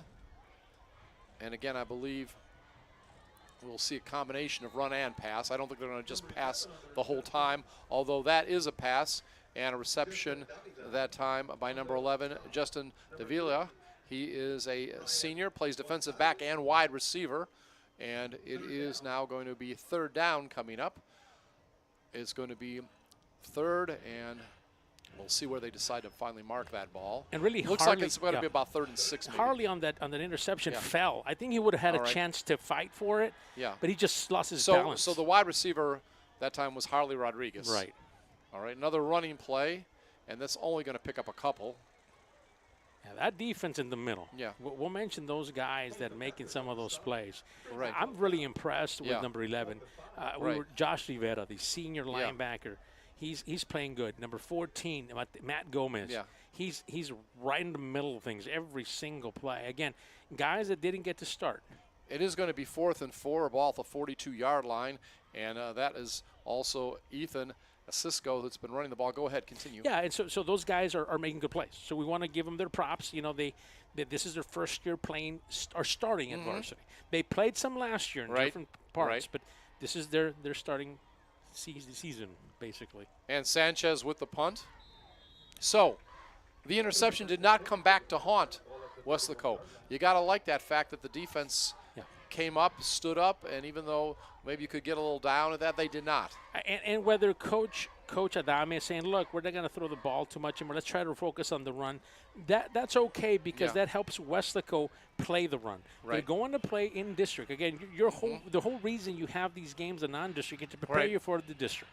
And in our district, the teams that are successful, San Benito, Harlingen, Los Fresnos are running teams. Yeah, San Benito's playing Weslaco East tonight, Yeah, right? 14-7 as a matter of fact. Who's Third winning? quarter, Los Fresnos was up 14-7. Or Los Fresnos, I'm sorry, Los Fresnos. Los Fresnos was up 14-7. A close game. Close game. Okay, Los Fresnos is a good team. Yeah. So it's going to be 1st and 10 at the 31 for Weslaco. And this time, spinning around, and Rodriguez could not get away. It looked like he'd break it for a moment. I'll tell you what, he's got some good spin moves. That time didn't work, though. Anthony Velasquez, their big number 90 defensive lineman, junior for this team, is playing well. He's already made a couple of plays in the backfield. Yeah. He's going to be a player to watch on this defense because he can bring it. And remember, this is a 3-man defensive line. They like to play 3. They like to go 3-4. Sometimes they go 3-3. You know, but again, now you see him at a 4-4, so they bring the linebacker off the edge now. 2nd down and 12, loss of 2 on that play. And again, excuse me, another running play, and that'll pick up the lost yardage and maybe 1 for Rodriguez. Yeah, his chance to recuperate after a missed tackle is impressive. Yeah. He's able to gather himself. Even if he's got a good hit on him, he'll recoup pretty quickly, and then he'll gain speed. Gain of 4 on the play, 3rd and 8. Ball at the 33-yard line of Weslaco, moving toward the south end zone here in the 3rd quarter. Under 4 minutes remaining. A pretty fast-moving quarter so far. Sepulveda is running around, got some time, but he's going to maybe get sacked, and he will. That'll be a loss of about 6 or 7. You know, and watching this at home or wherever you're watching us, you're thinking, why didn't he throw it away? There was nobody open. The Tigers did a good job of covering downfield. That's a coverage sack. Right. Yeah. So what happens there is he's got to eat it. And you know what? This is a mature quarterback. He's not going to throw it up for grabs. No. He understands, hey, we got to play some defense now. Our defense has been playing good. Let's punt it. Let's get it out of here. 4th and 13, ball at the 26. It is punted off. And the ball will be picked up around the 30 and returned to about the 45-yard line. So that was a nice return. And the player was shaken up a little bit. I think he's going to be all right, though. Alan Garcia. Yeah, Alan is a playmaker. He's an athletic player. He's been on defense. I thought we were going to see him on offense. There's a player down for Weslaco. We'll just give it a second here. But I thought that Alan Garcia, number 6, who was the punt returner, I thought he was going to play a little bit more on offense. Okay. I figured they would get him involved. But it looks like they've decided to focus with Gilbert Santiago, number 4. Whether that changes here in a bit, we'll see. But I really thought Alan Garcia brings what they need on this offense when it comes down to passing. I know they're missing Ram Ayala. I get it. That's their top receiver. But Santiago has been involved. He's done well. I just thought we were going to be able to see a little bit more of number 6, Alan Garcia. But he's been involved in that defense, trying to slow the Panthers down. So, you know, that happens. But you know, we'll see what happens. The Panthers now, it looks like it's a cramp. You're seeing from here, we're watching, and usually it looks like me at midnight after I've eaten a lot of sodium. Now, of course, I look forward to seeing Yvette Morales again, the principal, when we get back home next Thursday night, 7 o'clock kickoff. Again, much coaching changes for Weslaco this year. Well, you know, there's always some turnover, right? There's always Yeah. some change, but really what happened is Coach Leal decided to move. He had a family. The family Right. grew, so he left for other things and take care of Okay. his family. So with a little bit of a change for the defense was obviously the coordinator is Coach Eddie Ramirez. He's defensive Yeah. coordinator, but he kind of takes over the linebacker spot as well. So besides being the coordinator, Eddie Ramirez being an old linebacker for Weslaco, he himself is the linebackers coach. And now what they did on the defensive line, they moved Frank Martinez back there. Right. So Frank is out there coaching his son and coaching his nephew on the defensive line. Nice. So that's pretty cool. That is cool when family can get involved. Remember, Coach Stroman's son Yeah, was he came back from an injury and had a nice year last year. Was Sure Roy did. Stroman Jr., right? Right. And, of course, he's gone on to more other things now. And first running play gets about 7 or 8 yards. Yeah, Robert Sanchez, one of the players to watch here. I think that was Castro that time. Castro. Okay, that's number 24. Or was it 40? for Weslaco? I mean, for Mercedes. 44. Okay. So it looks like a Well, it's hard to sometimes it's hard to see the numbers, but Yeah. I think it was Castro. Okay, so we'll see in a moment. again, here are the cramps that we've been Yeah. talking about, especially now. They've already been playing for an hour or two, Yeah. and you're not used to playing full games. You practice and you try to Right. simulate. Here comes the cavalry for Weslaco with And all the water. I You do see want all to the- mention this too before I forget. All right. Again, we always like to see Coach Adame, right? And a nice man. And actually, I'm friends with his father on Facebook. All right. So if his father's listening or whatever, Yeah. want to say hi, and we're going to post some. I took a picture of your son tonight. Yeah. We're going to post that on Facebook later tonight. But of course, Coach Adame's family, right? A big coaching family. They're a coaching family. They're involved. Coach Olga Adame is the coach for the volleyball team. And Leah, everybody thinks she's on her 5th-year senior. Oh no, she was on Facebook. Her grandfather posted a picture of her this week. She's a senior this year, a senior campaign, and the coaches are excited. The family's excited. Congratulations to them. All right, a running play, and this time it's going to be good for the first down to around the 40-yard line. And that was a nice run on that play. Yeah, number 24. okay. That is Robert Sanchez now. A little bit more speed. Yeah, now Sanchez is in here. Yeah, a okay. little bit more speed now. A little different Right. now. And we'll wait here for a Okay. second. Is there a flag that I missed somewhere? Okay, I don't the think ball was so. at I believe the 39, and it got down inside the 45. Is it so- another drone? Is that what it is? Oh, I don't know.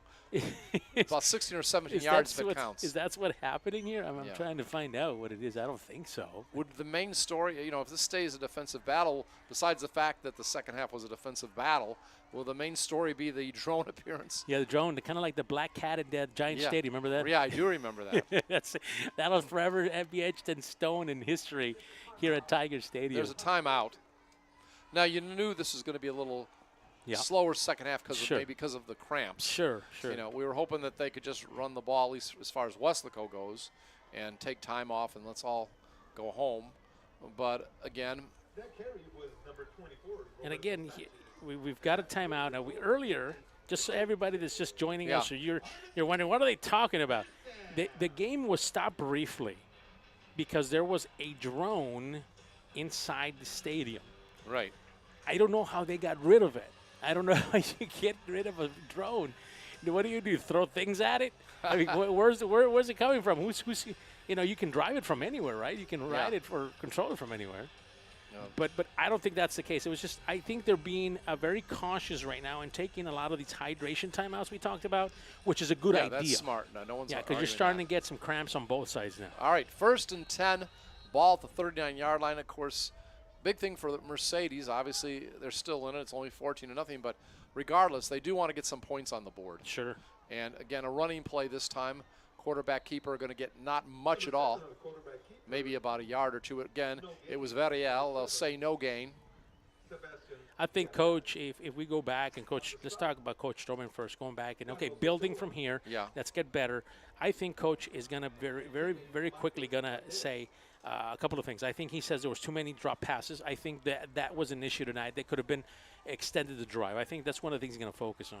Veriel rolls, or actually will get it downfield, and that's a short gain on that pass. Yeah, Gilbert dropped it, actually. Yeah, or did he drop it? Yeah, Okay. he dropped it. He just the ball was actually was falling quickly. All It was right, like Gilbert an old Santiago. curveball. Yeah, Gilbert Santiago. Are you impressed with Santiago? Yes, I think they found a receiver to complement Ayala. I really do. And Ayala, by the way, has some sort of leg injury. Yeah, He's high in a ankle boot. sprain. Yeah, high ankle sprain. Those are tricky. It happened in practice, I believe, this week. Yeah, a week or two. That kind of stuff. It just these are young athletes, Right. man. They heal quickly. Trust me. 3rd and 9 at the 38. Bam Ayala, we got to watch him last year. And this time, pass complete. Ball out at about the 35. And it was Sanchez on the reception short of the first down. I think they found a little something with Sanchez, a change of speed guy. He's faster, he's smaller, he's just a young sophomore. So I think he's came in and given Enciso a good break. And now you pound the ball now. If I'm the Tigers trying to get the first downs and get going. Nice play though. This first time we call Art Gonzalez, number 35 linebacker. Yeah, he's a senior. So it's going to be 4th and 6, short gain. Ball at the 35-yard line of Weslaco, another timeout. I think Coach Stroman has had enough of seeing number 24 run outside, run inside. Yeah, he wants to talk to him a little bit You know more. what non-conference matchup I'm really looking forward to? Obviously, Harlingen South's a rivalry. Yeah, it'd be fun next But week. the one I want to see is when they play Sherryland. Okay, they don't play them that often. They beat them last year. Actually, 41-10. That was over at Weslaco. Yeah. So we're traveling, huh?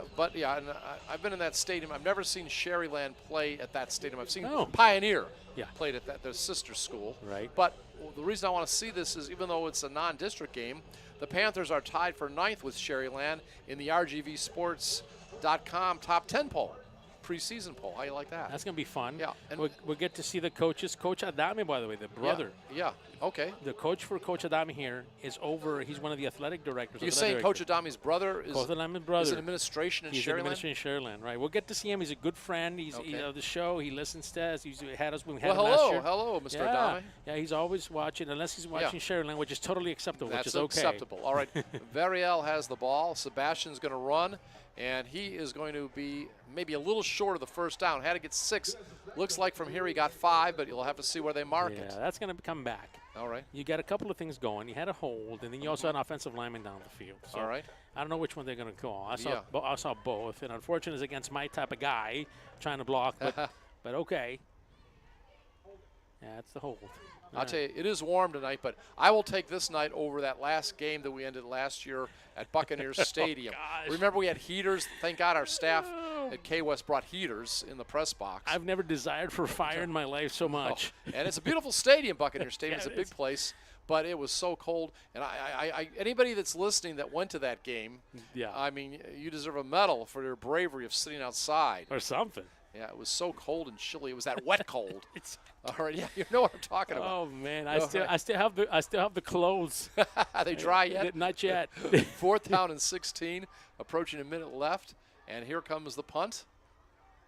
And let's see if it goes into the end zone. And it's Oh, going to go nice. out. Nice punt. Yeah. It'll be inside the 10. It looks like around the 8. So, but the one thing positive about this, I'm talking about for Weslaco, obviously a great punt for Mercedes, is that, you could really have a long, time-consuming drive if, you could score on this and go 92 yards with mostly rushing. Remember, during the season, you're going to be in this spot, and you're going to realize, hey, remember that play we ran against Weslaco? We pinned them deep. We're going to do that again today. Right. So it's a learning. Yeah. It's teaching, training, that kind of stuff that's Right. happening on the field. And for when you need it later, we remember we called it, and we executed it well. That was a real nice punt. Yep. It caught Weslaco off surprise. Nobody was back there. All right, so 1st and 10. Ball at the 8-yard line. Sepulveda has gone all the way at quarterback. I believe that's Eli in there. We'll double check in a second. The way he's running, it's got to be Eli. It looks like at least. Nice stiff arm. and I mean, he's got a stiff arm also to go with what he's got. Oh my gosh. I mean, he's got it. Again, you watch him, and you're Yeah. watching him tonight. But when you watch him in person, he's not the biggest guy. No. But, I think that's what a lot of people think. He's just short of the first down, I think, or did he make it? No, he just made it. So we got 10 yards on that 1st and 10 at the 18. Yeah, he's going to be a weapon all year long. He's going to be one of those guys that is just going to be called upon as the year goes. There actually might be a pass play. No, Sepulveda is going to keep it, and he will go laterally, and he is not going to get much. Looks like no gain, maybe even a loss. Yeah, that's where that worries me. When things break down and you have nothing, if I'm coach, I'm telling him, throw it away. Get rid of it. Don't get hit. You know, I'm kind of thinking a little bit. It's already late in the third quarter, right? Right. I mean, again, the game is non-meaningful on the records, but it's very important for play and positions and stuff like that. But all right, a loss of 1 on the play. It's going to be second down 11, ball at the 17. These should be the final play if they run it here in the quarter. Sepulveda, this time going up the middle. He'll get around to the 23-yard line, probably gained about 5. So that's going to make it third down and 6. And that is the end of the third quarter. And it is Weslaco as the result of 2 touchdowns by Eli Rodriguez, leading the Mercedes Tigers 14-0. This is a KWES production.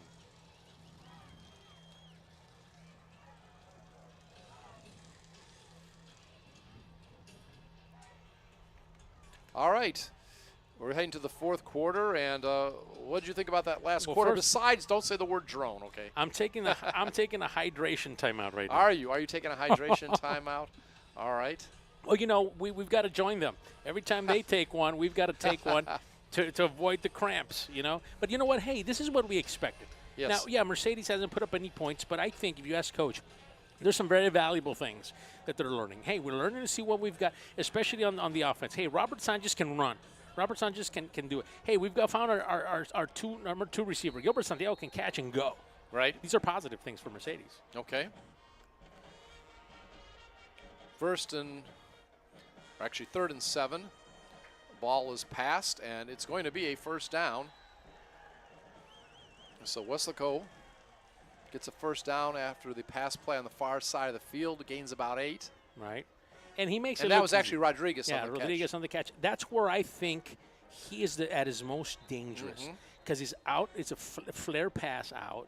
As a player out, you know, player down for the Tigers. So, again, we're getting to this point now where most of these players are going to start cramping up.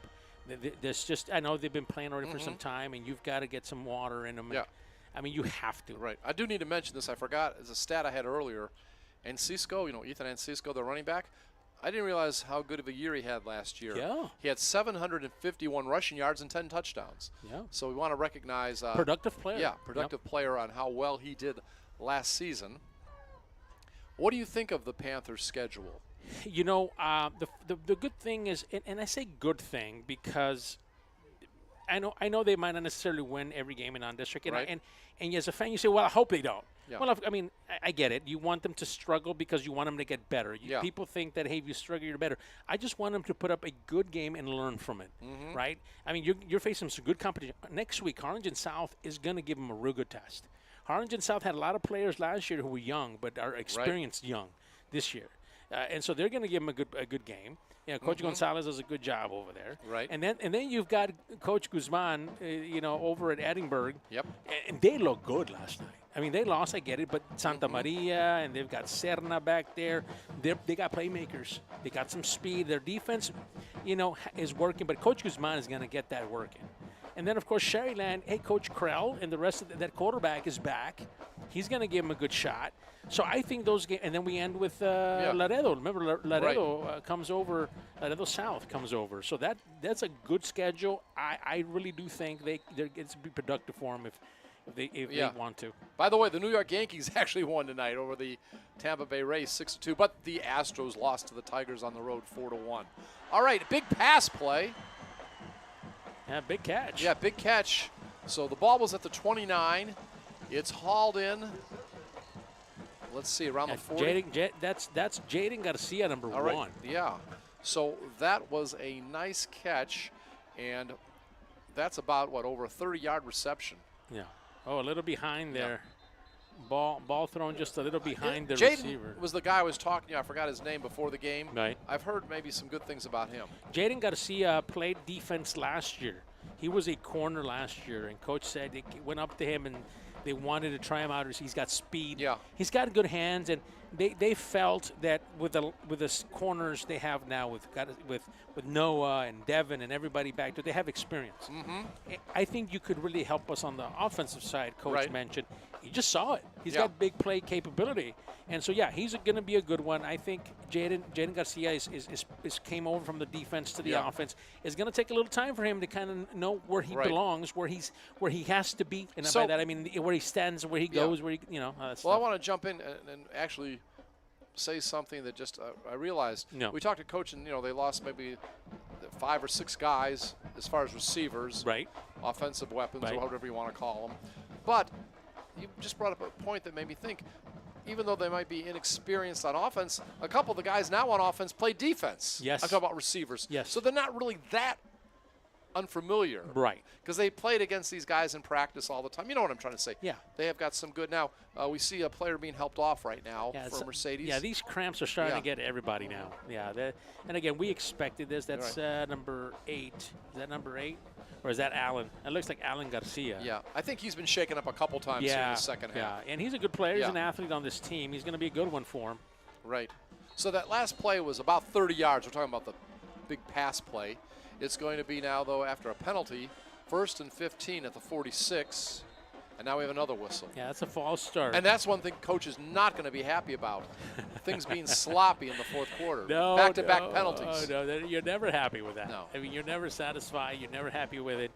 Andy Munoz, playing guard. Remember, these guys here, this is the first time they play as a unit. Right. They've played, again, hit different pieces moving around last year, but this is the first time that they play together. Yeah. In a game. So it's 1st down and 20 at the 49. And obviously a key for Weslaco now, besides no injuries and a good execution, is trying to get a shutout for the 2nd season in a row. Incomplete pass.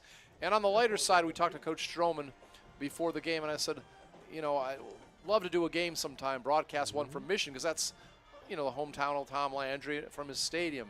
And he said, maybe one of these years we'll actually schedule one there. Yeah, it's a very nice. They just remodeled it. I know. Tonight they're having the Battle of Conway. Okay. Tonight that's a Mission High taking on Mission Veterans. It's another rivalry game. So I wonder how that's going. But still, it would be nice. Yeah, because I know that one time we were going to play one of the Mission teams. Yeah. It had to be moved to Hidalgo, which I was glad to see their stadium, but again, it was because of the remodeling. So that pass is complete, down to about the 41, gain of 7, but it's still going to be a long way to go. Yeah, that's Brunieda. He plays the tight end spot. Isn't that his second reception, too? It is. He seems to be a security blanket for Andy, which is good because he's a good receiver. Again, we said he plays that tight end spot. And he's a good receiver. He's a possession guy. Right. And he's been open a couple of times. He missed him on the previous play. He just missed him. Well, wide open. Now it's going to be 3rd and 12. That was a gain of about 6 or 7. I do want to bring up a point because I know there's a different size in these schools. Don't a lot of the Mercedes players go both ways, offense and defense? And that could be part of the problem of guys kind of cramping up and kind of maybe wearing down here in the second half. In talking to Coach Adame, you bring a very good point. And Coach Adame, talking to him about that, he says, look, we can't afford to play a guy just receiver. He mentioned a couple of guys that he does that with. One of them he mentioned was Robert Sanchez. Robert Sanchez, who's had some good plays here. He mentioned him as a player to watch tonight, because he's one of these guys that plays safety, and we saw him playing running back. Okay. So he'll play safety, but they need his ability to play on offense, and we saw that tonight. So Coach is finding out these things. You're right. He can't compete with the depth that a 6A team has, but what he has, he uses well. They've learned how to use their athletes for sure. So it's going to be 3rd and 12. Ball at the 43-yard line. Sepulveda back to pass. He will throw it down on the sidelines. And was it caught in bounds? The pass? It was out of bounds, it looks out of bounds, all right. It was intended for Jaden Garcia, who had that 30-yard reception. So incomplete, 4th and 12. Do you go for it? No, I think at this point you want to see a little bit more of your defense. Okay. I mean, I've seen enough with the offense. I would be totally okay. I know Coach is not going to agree with me, and that's just fine. But I'd be okay to sit offense 1 down, starting offense, bring in offense 2 and give him some time. I gotcha. I'm okay with that at this point. Doesn't matter. get some playing time for some of these young athletes. And Frankie gets the punt off at midfield. And let's see where it will be down. It looks like, is it inside the 10? Yeah, inside the 10. Wow, Frankie's had some nice punts tonight. Frankie might have just won the punting job that he never wanted tonight. Frankie, Yeah, he's the backup punter. He's the backup punter. Noah Cáceres is the original punter, but Frankie's done a good job. And Noah's having some foot problems. That's why he's not punting. Yeah. So, but Frankie's done a good job. I'm saying, hey, you know what? Yeah. Why don't we mess with it? Let's keep Frankie there. Frankie Trevino. Yeah, he's got some speed now. He Right. gives you an option also if you ever want to run a fake. Yeah. He's got speed. He used to be a quarterback last year at the JV He's still level. the third-string quarterback. Third-string quarterback, so he can move. Yeah, it's an option. It's an option. All right. Yes, very much. Yep. Coach football, Fred. All right, so that's a lot to say. First and 10 at the 7, pass play, and it's going to be caught for maybe 2 or 3 yard gain. Yeah, we've seen nice tackling. Obviously, you have a couple of guys out there. I keep mentioning Ryan Gonzalez, number 3.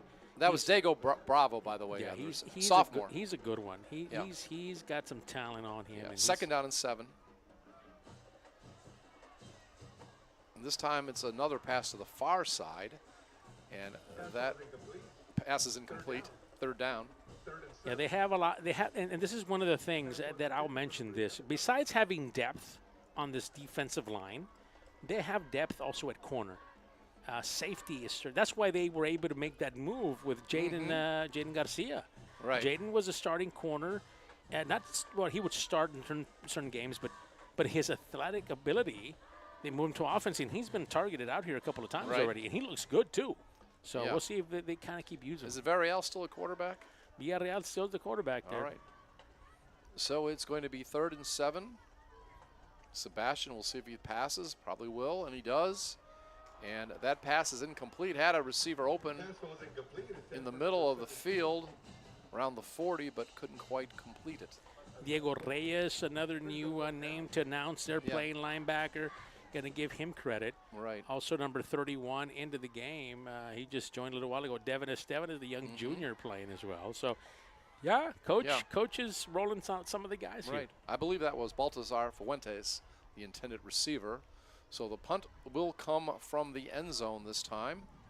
It will be Robert Sanchez. 10:23. This has been a long couple minutes, hasn't it, to begin the fourth quarter? We haven't even got under double digits yet in the quarter. High snap, but he'll get it off. I don't think there was a lot of pressure on him. And we haven't had our cramps yet. No. Everybody else has had Thanks. them. Everybody else has had them. I hope you're not talking about us specifically when you say our cramps. Well, we've been hydrating. I'll give you that. Thank you to Val. Thank you to Don. They brought plenty of goodies in the ice chest. They keep us hydrated. Lots of water and. By the way, we're drinking the water inside the bucket, the ice now. No, just kidding, guys. All right. By the way, I don't want to get too much into pros, but did you tell me the Cowboys have a new quarterback? It's breaking news. Yeah, I saw that right before the game. We do want to say that because let's wait for this play. Right. And tell us. 1st and 10, ball at the 45 in the territory of Weslaco. Sepulveda hands it off. Rodriguez will pick up 3 or 4. And again, because the Cowboys are so popular, we're talking about the Dallas Cowboys. What's the news about the quarterback? So all you folks that have been clueless like we have, not checking our phones for the last couple of hours. Trey Lance, top draft pick for the 49ers. I said that name. Jeez. But anyway, you know what I'm talking about. The guys from San Francisco. Joliel's favorite team, right? Yeah. The guys from San Francisco traded Trey Lance tonight for a 4th-round pick. All right. And a bag of chips. Okay. Chips sound good. That's right. Gain of 3, 2nd and 7 at the 42. And once again, there goes Rodriguez. And he'll get down near the 30, so picks up about 12. Yeah, so Eli Rodriguez looks good. Yeah, and by the way, the tackle was made by Nate Aguero, I believe. And Andy looks good. Yeah. So it's 1st and 10 at the 32, I'm sorry. He's still out there. Yeah, here's the Give pass. Give it a shot. And it is incomplete. Intended receiver that time was Jaden Garcia. So Garcia's seen a lot of action in the second half. They haven't really connected quite yet. The one big play that he connected on, but looks like they like him. They like Jeremiah Salinas to go down the field. They got a couple of guys that they're going to try. And speaking of Salinas, number 10, he's away from us. He's on the opposite side. So they got some speed out there. By the way, Lane was available because he was going to be the third-string quarterback, even though a couple years ago he was supposed to be the man in San Francisco. But injuries changed that around. They really traded a lot to get him in the first place. They're on the Purdy train, huh? All right, that's going to be a run by Rodriguez, and he is going to go all the way. Look at him go. That is a 32-yard touchdown run. So already he's had a 44, 16, and now a 32-yard touchdown run. What can you say about Eli Rodriguez? Well, you would just watched it. What do I say, man? That kid's got the package. You know, he's got the. I told you earlier when we were talking. I said, look, difference between running backs from this year and last year, home run ability. Yeah, and that he's got that. Right. The other backs that we have had here before, don't trust me, they were very good backs. Yeah. But they just never had the speed, breakaway speed to get away. Extra point is good, by the way. We'll get back to this in a moment. 9:10 remaining here in the fourth quarter, and it is now 21-0. And again, it is the lead for Weslaco over their opponent Mercedes. This is a KWES production.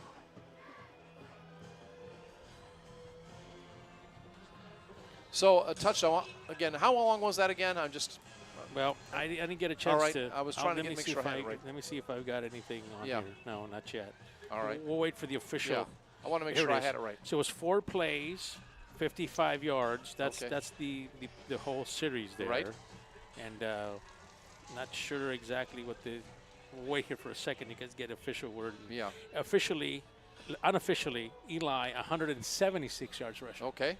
Yeah, he's close to the 200-yard mark. That's amazing. And by the way, I'll add this: if you're a Weslaco fan and you're really impressed with this young man, he's impressive. We even saw it from last year. Remember, we would even say last year he's got some ability. Yeah. And now that he's running right down the middle, that's the difference. Last year he would go outside. Coach said, look, he bounced it off. He trusted his speed instead of his protection. And it never much of that. It looks like that was down. That's going to be down, I think. Yeah, it's down. So now he's trusting the process. That offensive line, they've gained his trust, and now he's just going straight. And you can see his speed. Straight line speed, you're never going to catch him. Now, I'll tell you this. Add to this, we're missing tonight, out with the flu, is Ethan Martinez. I'm sorry, Ethan Cardenas, I'm apologizing. Number 5, he's not playing tonight.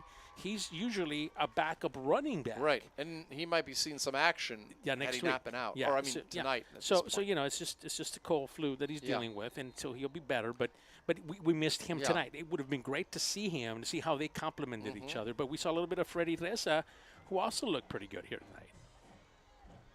All right, back to pass. 1st and 10 at the 24, and it's intercepted. And it's going to be brought back to the 27. We'll see if we can see a number. Yeah. I was impressed by this young guy. You see who got it? Yeah, there's a fight. I mean, did you see who got the interception? Yeah, I sure did. This has got to. All right, who got it? That was number 21, Bo Cuellar. Okay. Now, this gets a little out of hand because the scoring is out of hand. Yeah. But, you just try to get everybody back, So Bo Cuellar, a junior defensive back, picks up the INT. Yeah, Bo Cuellar, I'll mention this, is and we're at a part of the game now where tempers are flaring. The score is 21-0. Let's be honest, it's been one-sided. I mean, that's just the truth. Yeah. And so tempers start to blow, and hey, you hit a little too extra, you hit too hard, or these are young men. Yeah. Right. And so it's an emotional game, and it's tough. We forget they're young teenagers playing a game that is very emotional, and you put those things together. Right. Sometimes you see what happens. Yeah. But both coaches, I'll give credit, both staffs, both Weslaco and Mercedes, did a fantastic job of separating, keeping the kids calm, keeping themselves calm. Because this is a rivalry, so the coaches understand this is the second year that they've been defeated like this. Well, if you watch Hard Knocks, I watched some of those scrimmages of the Jets. That's on HBO against Tampa Bay, and they had a skirmish after every play because it was hot and people are trying to win a job. People are not in good moods. The pro level is a different animal. People are not in good moods when they're losing, or they're being moved around, or they're having a bad game. You're in a bad mood, and then sometimes it transfers into the field. But a good job there by the coaches of getting everybody. There's going to be maybe a toss here and there. I believe there's going to be. But going back to Bo Cuellar, I want to give him. What was I going to say? I was going to talk about Bo Cuellar. Yeah, give him some credit. He intercepted it. Now, I was impressed by his play we only have his body of work goes back to scrimmages. Okay. And he was starting at the corner against Mac High. Right. And he started corner for Edinburgh. Okay. Now, they moved him around here. He was playing safety, it looks like, or he was maybe playing back on as a Right. corner. But he picked off the pass. He's a young, talented player that I think is going to be playing a little bit more. Now, it's hard to crack that starting lineup Yeah. with all the guys you have back there. Yes. It's not that they're that deep. We mentioned again that word here tonight quite a bit. Well, you're talking about that scrimmage. Didn't the 7-on-7s help Weslaco a lot too this summer? Coach found a lot of things that he wouldn't have seen if they wouldn't have participated. He firmly believes on 7. They did pretty good in the 7-on-7. They got to the state tournament. What, College Station? Yeah, and some of these kids that were out there turned some heads. Harley Rodriguez was one of these kids that everybody was talking about. Personal foul Yep. here. Okay, so Mercedes had a couple personal fouls called, right? And a couple, I guess, against Weslaco. So both fouls offset. Yeah. And that's where we are right now. So each team got called for two of their players got called for personal fouls. Each of the teams, both Mercedes and Weslaco, and as a result, the penalties offset. Now this is important, and I'll tell you why. You say, well, nothing happened. Yeah, they both teams got each one of their players got a personal foul, and this is counts, by the way. This stays on your record per se until you start the season. Now, if you get one more like that, you're going to have to miss a game, or they make you miss half a game, or they start levying you penalties if you start getting these uncalled, unsportsmanlike conduct penalties. So how many can you get a season? Well, I saw the last time I saw after 2, you have to sit out for a game. Okay. That right there will fix you. Yeah, that will. It's, half a game, half a quarter. Sit Right. for a half. That will fix you if you're 17 years old. Yeah. No, that's So actually now, finally, Weslaco has it 1st and 10 at the 28-yard line. This has been an incredibly long 4 minutes in the fourth quarter. I thought it would go fast, but oh well. I told you earlier. I wish this game would have started at 7. It may end at 7 a.m. Here comes. All right, there's a jet sweep, and who got that one? Yeah, that's going to be Salinas. I'm happy they got him involved. I will tell you something, and we'll wait for the flag here. Right. I got to share this with you. Yeah, This all right. is- And by the way, so with Salinas, I'm sorry, who was that? Jeremiah Salinas, All number right, 10. yeah, all right. Now, I'll tell you this. Jeremiah, all his career, he's been labeled as a defensive back, Yeah, that's true. which is never true. Right. He's always playing offense. But anyway, it's going to be a Yeah, hold. all right. Jeremiah is the vocal leader, what Fuentes was for the Panthers last year, the linebacker. This is now Jeremiah's. I mean, he did not, mind you, he was not playing in the last scrimmage.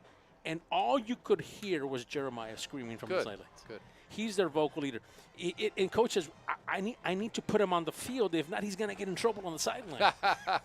That's a good point. I've got a question about defense here. Something we talked about off here earlier today, but let's get this play in. 1st and 20 at the 36. Sepulveda throws, and it's caught, and it is going to be a gain all the way down to about the 5-yard line. That's going to be about a 31-yard gain. We got to figure out who caught it, though. Yeah, just Jeremiah. Is it Jeremiah? Yeah, Salinas, Okay. yeah. And All I'm right. happy coach is involving him. They Yeah. got him going. All right. He's too good of a player.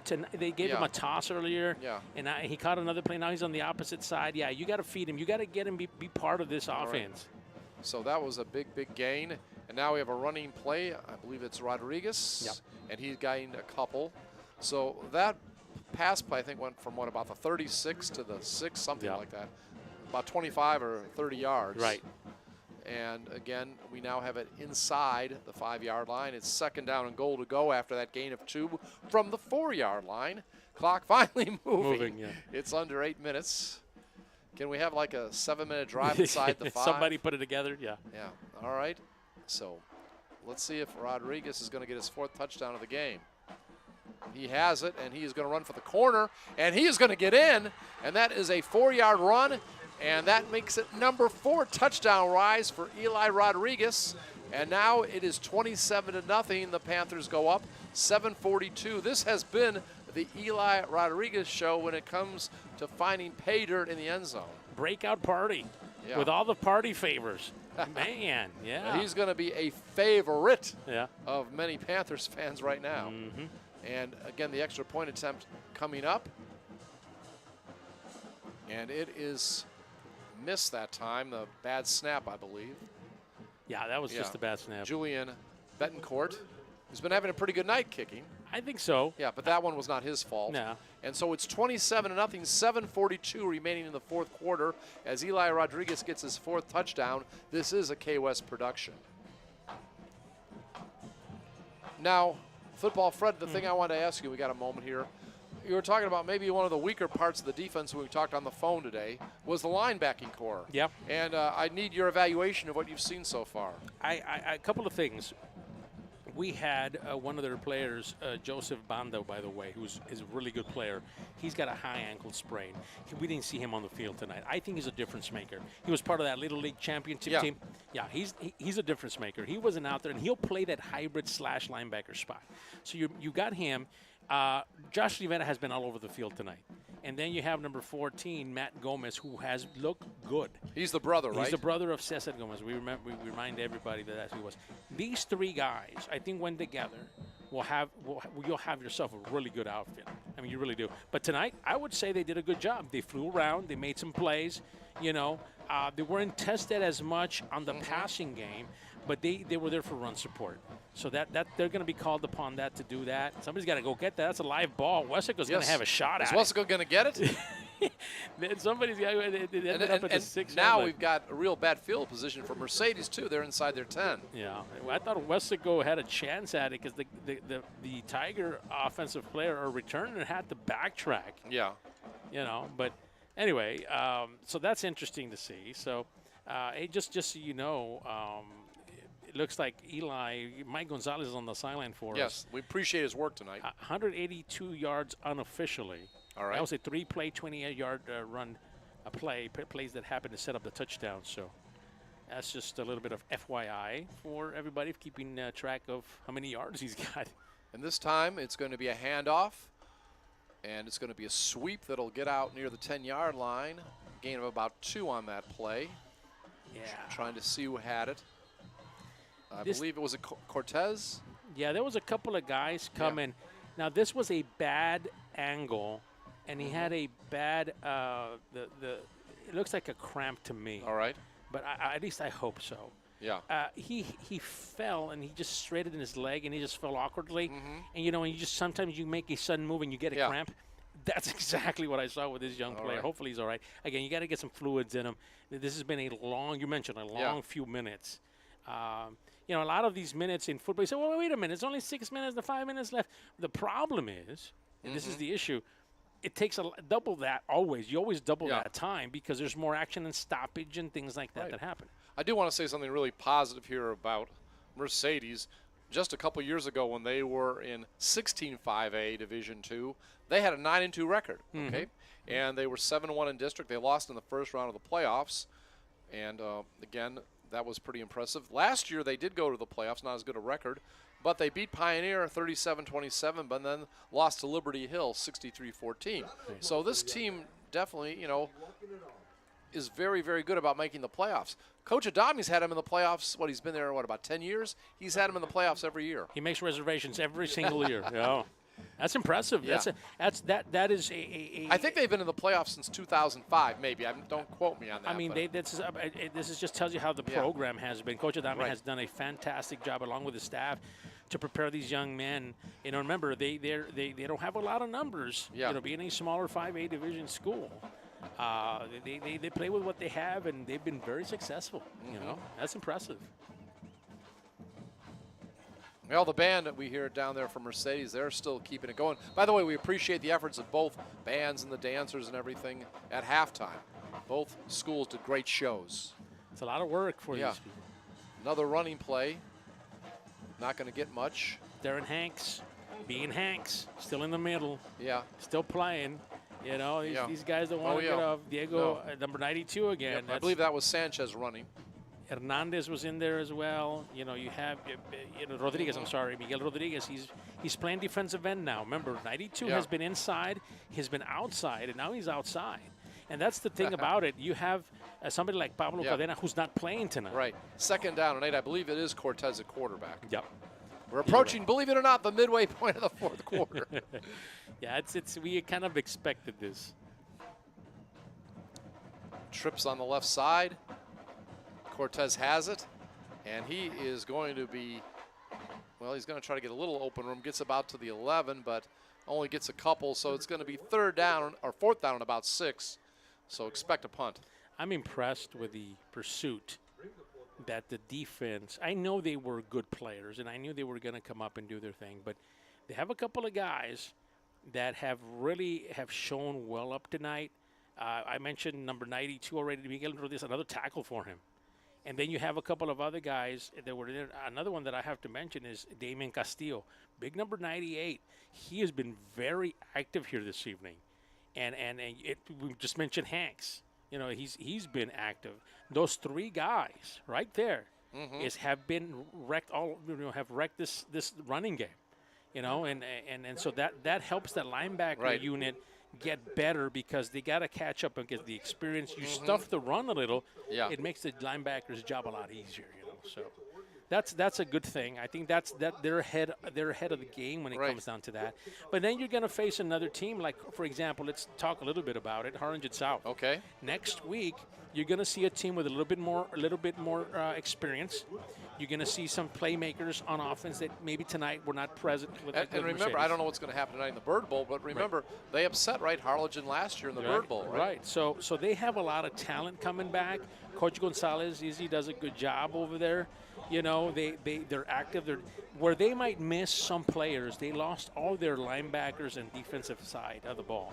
They're kind of like Weslaco. They have to find their identity and find some players. But on offense, they're loaded. They bring back their quarterback. They bring back their running back. You know, they got some guys coming back, some playmakers. Yeah. That will be a fun game on a Thursday. By the way, mark it down. It's on a Thursday if you're listening tonight. Next week is on a Thursday. I believe it's a 7 o'clock start time. And by the way, you know, I want to mention one more thing about the Cowboys. This is about an older Cowboy. You know DeMarcus Ware, right? Yeah. He actually comes into McAllen from time to time. You know, he sang the national anthem, by the way, at the Hall of Fame game and did a good job. Yeah, I heard about that. I didn't see that. I did see that. All right, the ball is going to be returned right now. Here's Ryan Gonzalez. Yeah, Ryan Gonzalez gets it down to about inside the 25. No, sang it, did a nice job. He's going to be in what they call the Ring of Honor now for the Cowboys. Yes. But he is a man that comes to the Valley from time to time. All right. He has a good friend down here. I won't mention his name because I want to let him have some privacy. Right. But he comes, and there's a local restaurant I go to, and he comes there and eats sometimes in McAllen. I asked one of the waitresses, does he get bothered a lot? And he says, no, you know, people in the Valley are chill. Yeah. They just let him come in and eat and enjoy himself. But congratulations to DeMarcus Ware going into the Hall of Fame and getting added to the Ring of Honor for the Dallas Cowboys. And we appreciate him visiting the Valley. Yeah. All right, so it's going to be 1st and 10 at the 23. And let's see if we can just run out this clock, right? So I think we have a new running back, and I wanted to see him. This is who's in? This is number 26 coming in now. He's a youngster. His name is Josiah Alvarez. Alvarez, okay. He's a senior. He is a senior. He hasn't played a lot. But when I mean youngster, he hasn't had a lot of chances. Yeah, to play. I know what you meant. Yeah. Yeah, last year. But when we get to be our age now, right? Everybody's young. That's right. Yeah. So Josiah is another guy. By the way, 1st and 12. I do want to say that the 25. Who's probably going to get the carry here, and he's shown something too. All right. So I'm wanted to see him tonight to see how he plays. Now, has he always been an offensive player? He's always been an offensive player. He's never had a chance to really, play much with the depth that Weslaco Sepulveda has. still a quarterback? Yeah, he is. Yeah, I thought so. Now there's a whistle. Oh, wait a minute. Let me double check. I spoke too soon. That looks like a number 8. Yeah, that's Landon Solis. Okay, remember last year Solis, I think, went 2 for 2 in this game for 30 yards and a touchdown. Yeah, Landon's in there. All right. And Solis, by the way, is a senior also. A very capable quarterback. He doesn't run the offense, obviously, like the starter does because he doesn't get to play enough and practice as much. But when he's in there, the offense doesn't change much. Yeah. So it's going to be 1st and 11 at the 23-yard line. And not much on that run. Maybe a yard or 2. Yeah, Harley. Yeah, Harley has it this time. We're talking about Harley Rodriguez. My thought was that Harley Rodriguez was going to start in the backfield and then move his way. They haven't gotten him going. I think Coach is going to say, look, we didn't get Harley going. Yeah. We wanted to get him going and maybe put him in the backfield, get him a couple of snaps, then get him involved. I think that's the route to go, and I think that's what they're trying to do. That's what I would have done. I know coach is going to say, yeah. I wonder if he'll also tell him, keep it in bounds. He went Yeah. out of bounds, stop the clock. Yeah. 2nd and 10, ball at the 22-yard line. But that's a youthful mistake when you haven't played a lot in a couple years. So, again, another running play, and that will get the ball over the 20, pick up 2 or 3. Now, again, is that Harley or who's, again? Yeah, that looks like Josiah. Josiah, okay. Yeah, that looked like me, Josiah, or was it Reza? No, that's number 26, so that's right. Yeah. That's Josiah Alvarez. All right. So you get to see the depth now that Yeah, Weslaco yeah, has a we running do. back. And I wanted to see him maybe a little earlier to see what he would do, but you know, I get it. You know, you want to see your starters and you want to get as much Yes. practice out of them, which Yes. makes sense. But gain of about 4 on the play, 3rd and 7 at the 20. Clock running. Only about a third of the quarter left. That's about it. Hey, we're getting there. Let's play 2, Ernie Banks used to say with the Cubs. That's in honor of Mike Gonzalez working the sidelines today. Yeah, that's a false start here on Weslaco. I was going to move him back a little bit. So if I'm coach, I'm upset. Right? You know, he's always upset because there's always something to critique. But I would say, okay, guys, look, it's what is it, 3rd down now? Yeah. 3rd down. And I guess it would be 3rd and 17. So we're in 3rd down and long. What do we call Coach Pena? He's the offensive coordinator, right? All right, I want to see what he does on 3rd and 17. Do you play it safe? Do you have a play for this? Right. You know? All right. So ball back at the 25. Actually, it's going to be 3rd and 12. But let's see what you can do. And there goes Landon. Is he going to keep it? No, he's going to go throw it in the end zone. And What a catch. Is it a catch? What a catch. Wow, 25-yard touchdown. Whoa. Take That's it easy. Don't hurt him. Yeah, don't hurt him. He just caught a touchdown for you. Is that Harley? No, that's number 1. He's been targeted all night Yeah, tonight. Jaden Garcia. So Jaden Garcia with a 25-yard touchdown reception, 5th touchdown of the night. First one that doesn't have the name of Eli Rodriguez next to it. First one that is a passing touchdown.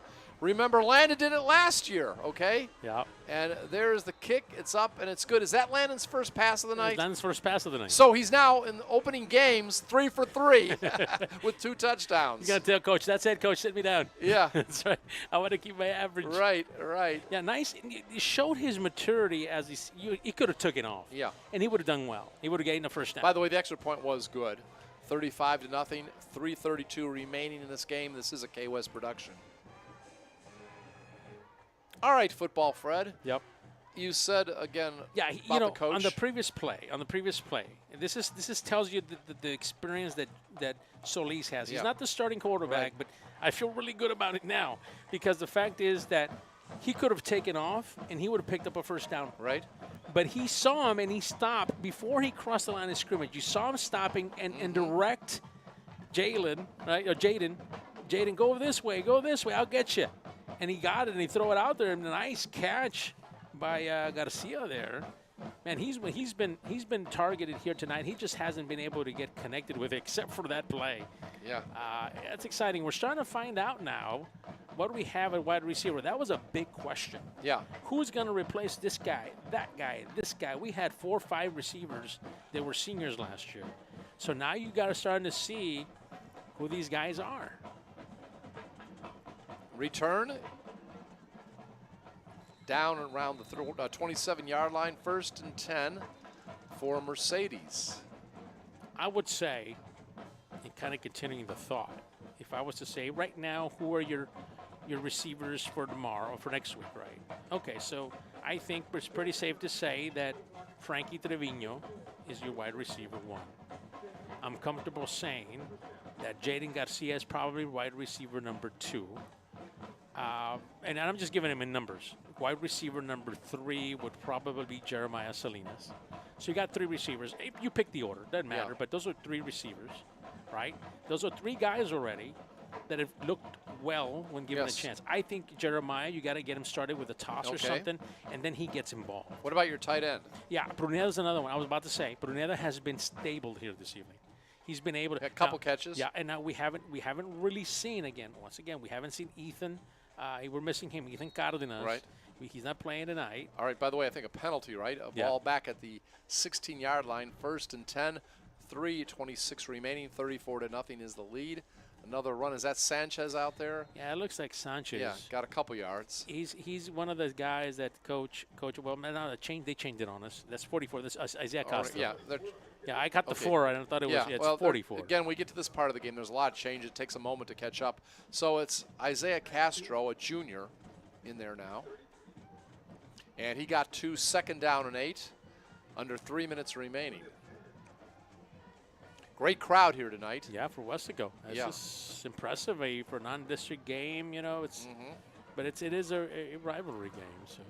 And that is going to be a complete pass. Looks out to about the 20. Only a pickup of a couple. And again, looks like Aaron Cortez is at quarterback. He's a junior. You played some guys that, you know, you only get to use in practice. That's a positive. Yeah. Bo Cuellar had an interception. I thought he had a fantastic camp. I call it camp when they work out, and he also had a good scrimmage. By the way, 3rd down and 8, ball at the 18-yard line. This time, tucks it down, will run. Good athlete, and he will get up to about the 29-yard line. Looks like he got about 9 yards for the first down. Yeah, but that's coming back again. He kind of takes one step forward, 2 steps back right now at this point. I hear you. Is the clock doing that? Is it is the By clock the going way, backwards? I want to thank our staff. You know, it's been a long night for us broadcasting. Imagine the guys outside here all night doing it. Yep. Val Zamora, and I wonder, you know, what Val stands for. I think it's Valiant. You know why? Because he had to work with Don Ramirez tonight. He's a valiant guy. Yeah, has to work with Don. No, Don's a great guy. As we always mentioned, he was a rock and roll drummer at one time, all right? And that's really cool. He's always fun to talk to, and you know, but I could tll that Don probably was a drummer even when I first met him. You know why? He's the kind of guy you can tell marches to the beat of his own drum. There it is. Okay. I was wondering it was going to We had to have our Don Ramirez joke for the night. That's it. So. Thank you, everybody. No, thank you for listening. Yeah, but all joking aside, those guys have done a great job tonight. Thank you, Val Zamora. Thank you, Don Ramirez. This was unusual, by the way, for KWES to be, first of all, our first game. It's not unusual to be away on the first game, but it's unusual that both East we got a crew out there tonight. I'm sure maybe Vinny East, Berry and someone else is out East there. and High were away. Yeah. So if you pass by. By the way, there was a penalty. Moves the ball up 1st and 10 at the 43-yard line for Mercedes. Sanchez runs, gets barely anything. Yeah, I was going to say Lackey Stadium is awfully quiet tonight on a Friday. Yeah. Well, we can't wait to be back to Bobby Lackey Stadium next Thursday.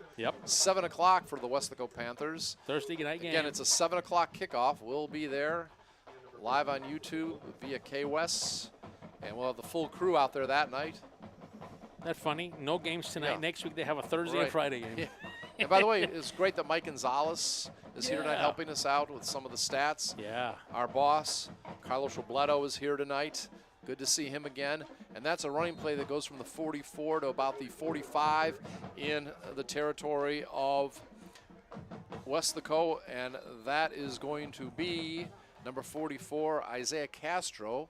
So he gets a nice run, a double-digit run that time, making the most of his time. Bo Cuellar is down on this side, right around the 30, 42-yard line. By the way, I guess they had, a convocation, Weslaco. Okay. And I saw that it was like an 80s thing, and he was some kind of rock and roll guy. Mike Gonzalez had a blonde wig on, like one of those hairband guys from the 80s. He's always wanted to do that. Yeah. He's So I thought that was really cool. I mean, it looked cool. It looked cool. It almost looked like he was doing an impersonation of Don Ramirez, right? But Don Ramirez used to have the real thing. He had like the long, long hair. Okay. Wait a minute. We weren't invited to an 80s party? Well. We lived it. We lived it. But I guess they figured we might not remember No matter, it's true. It's been so long ago, right? True that. I will give you that much. Sure. It looks to be Bo Cuellar at number 21 needs to be okay. Is he okay? That's the main thing. Yeah, he came up and tried to make a tackle, and I think he just took a wrong angle and just kind of hurt himself a little bit on the forearm, but he's fine. He's walking off, so that's always good to see. All right. Each team has 2 timeouts remaining. Hopefully they won't need to use them. But, you know, I got to say one thing. If you're Mercedes, though, all right, remember they were shut out last year. If they have a chance to score, you know, I wouldn't hold it against them. Do it. If they took a timeout trying to get a score. Do it. Yeah. You got to try it. Yeah, I really wouldn't. And that is Cortez throwing over to his left side, and that will pick up about 5 or 6. Nice grab there. Baltasar Fuentes did not want to go down. No. Baltasar Fuentes, a junior. So that's at the 38. And again, it's going to be a 5-yard gain. 2nd down and 5. Approaching 1 minute remaining in this game. Let's just get out of here with no one getting hurt. Yeah, that's it. That should be the goal here. Yeah, that's my goal right now. Because you know Mercedes wants to score. Sure. And there you go with Castro again. And he's going to get a better part of 10 yards on that run. So your safeties right now, it's interesting because you have Noah Cáceres playing safety, and then you have the return of Jaden Garcia to his old spot. All right. He's back there playing defense now. I guess coach said, hey, you gave us a touchdown, we're going to let you play some defense, son. That's what we're going to let you do. He's probably having fun out there. Yeah, he's also, we want to thank Mina Garcia for getting us all our rosters. Yep. KWES secretary and everybody. Mike Palacios, of course, will be running the ship when we're back there next week as far as the technical aspects. Now, I'll tell you this about Mike. I don't want to talk about Mike, but I'm going to do it for a second. All right. Mike Palacios is going to be a tired guy after tonight's game. Because he's running everything back at the master control, right? No, he's listed as number 22 on the Mercedes Tiger team. Oh, you're right. Or is it right? Mike Palacios is actually on the now he is our director in studio. You know, Carlos Roblato runs the show, and by the way, it'll be great to see Carlos and Mike doing their sideline show again. Yeah, it's gonna be fun next week. But Mike, runs everything in studio, all the technical aspects. But he is actually on the roster tonight at Mercedes. Number 22, Mike Palacios, defensive back, junior. I didn't know he was that young. he looks good for a junior. I mean, that's what it is. We're just joshing with everybody, but we told him we're going to give him a hard time when we mentioned that. No, you'll be late tomorrow for work. Mike we might go down to the young Mike Palacios and have him autograph this, right? That's right. Yeah. I might just do that. I got Mike Palacios' signature. Yeah. Yep. The one that's really famous, the one that actually right. plays football. No, we're just kidding, Mike. You do a great job of keeping us all on the air. And now, if you're wondering, there is an actual Mike Palacios player for that's what we're talking. Mercedes. Yeah, that's what we're having fun. Now he's wide open there. He dropped it. Oh boy. Who was that? Oh, wide open on the. I'm going to get a number out. Yeah. He's another player that just came in. All right. Going away there. From Cortez, trying to get it down there. He was wide open. Yeah, we've been inside the 10-yard line with 13 seconds left. Again, I see him coming back to the line. Yeah, we'll see who he is. He's going to come out. Yeah. He's going to tell Coach, I had it for a second, Let's see. Coach. I'm trying to see. Looks like 18, right? All Adrian right. Hernandez, maybe. 18 it's got to be 18. Well, that would be a defensive back, but maybe they put him in there. Yeah, they're using a lot of guys both ways. Adrian Hernandez was 18. So 3rd down and 10, and that is going to be dumped off. Dropped? Yeah. So it was intended for Gilbert Santiago. And now we have one play left, because even if there's time left on the clock, it's 4th down. So go for it. You got to go in the end zone. Yeah. I mean, you're shut out. You don't want to be shut out for 2 years in a row. We're talking about Mercedes. This is going to be good for both teams. You try it. If you're Mercedes, you go for it. Yeah. And if you're Weslaco, you need to prepare for it. Right. Yeah. All right. Once again, 4 touchdowns tonight for Eli Rodriguez, longest 44 yards. And then, of course, we had the touchdown reception. It was Solis, Landon Solis, throwing to Jaden Garcia late in the game. And that is going to be the end of the game, that final play. So, Weslaco, non-conference, will get off to a 1-0 start for a 2nd year in a row. They shut out Mercedes last year, 25-0. And again, another shutout tonight. And I believe, 34-0, am I correct? Matt. They already took the They score took scoreboard off. They always do that quickly. But anyhow, it was a shutout. So, again, we appreciate the work of all our staff. We've talked about them, and especially Val Zamora, and also Don Ramirez on site. Ramirez, our videographer, Zamora streaming and producing everything. Mike Gonzalez giving us stats on the sideline. Good to see our boss, Carlos Roblato. Any final words before we go, Football Fred? I think even in loss, let's talk about Mercedes first. I think they did a good job of being able. I mean, they didn't score offensively, but they got some growth. They played a good team tonight, so there's some learning. Weslaco High, same thing. I think you're finding some players that you're going to use, and I think it's again growth, experience, and it's just a step forward for both teams tonight.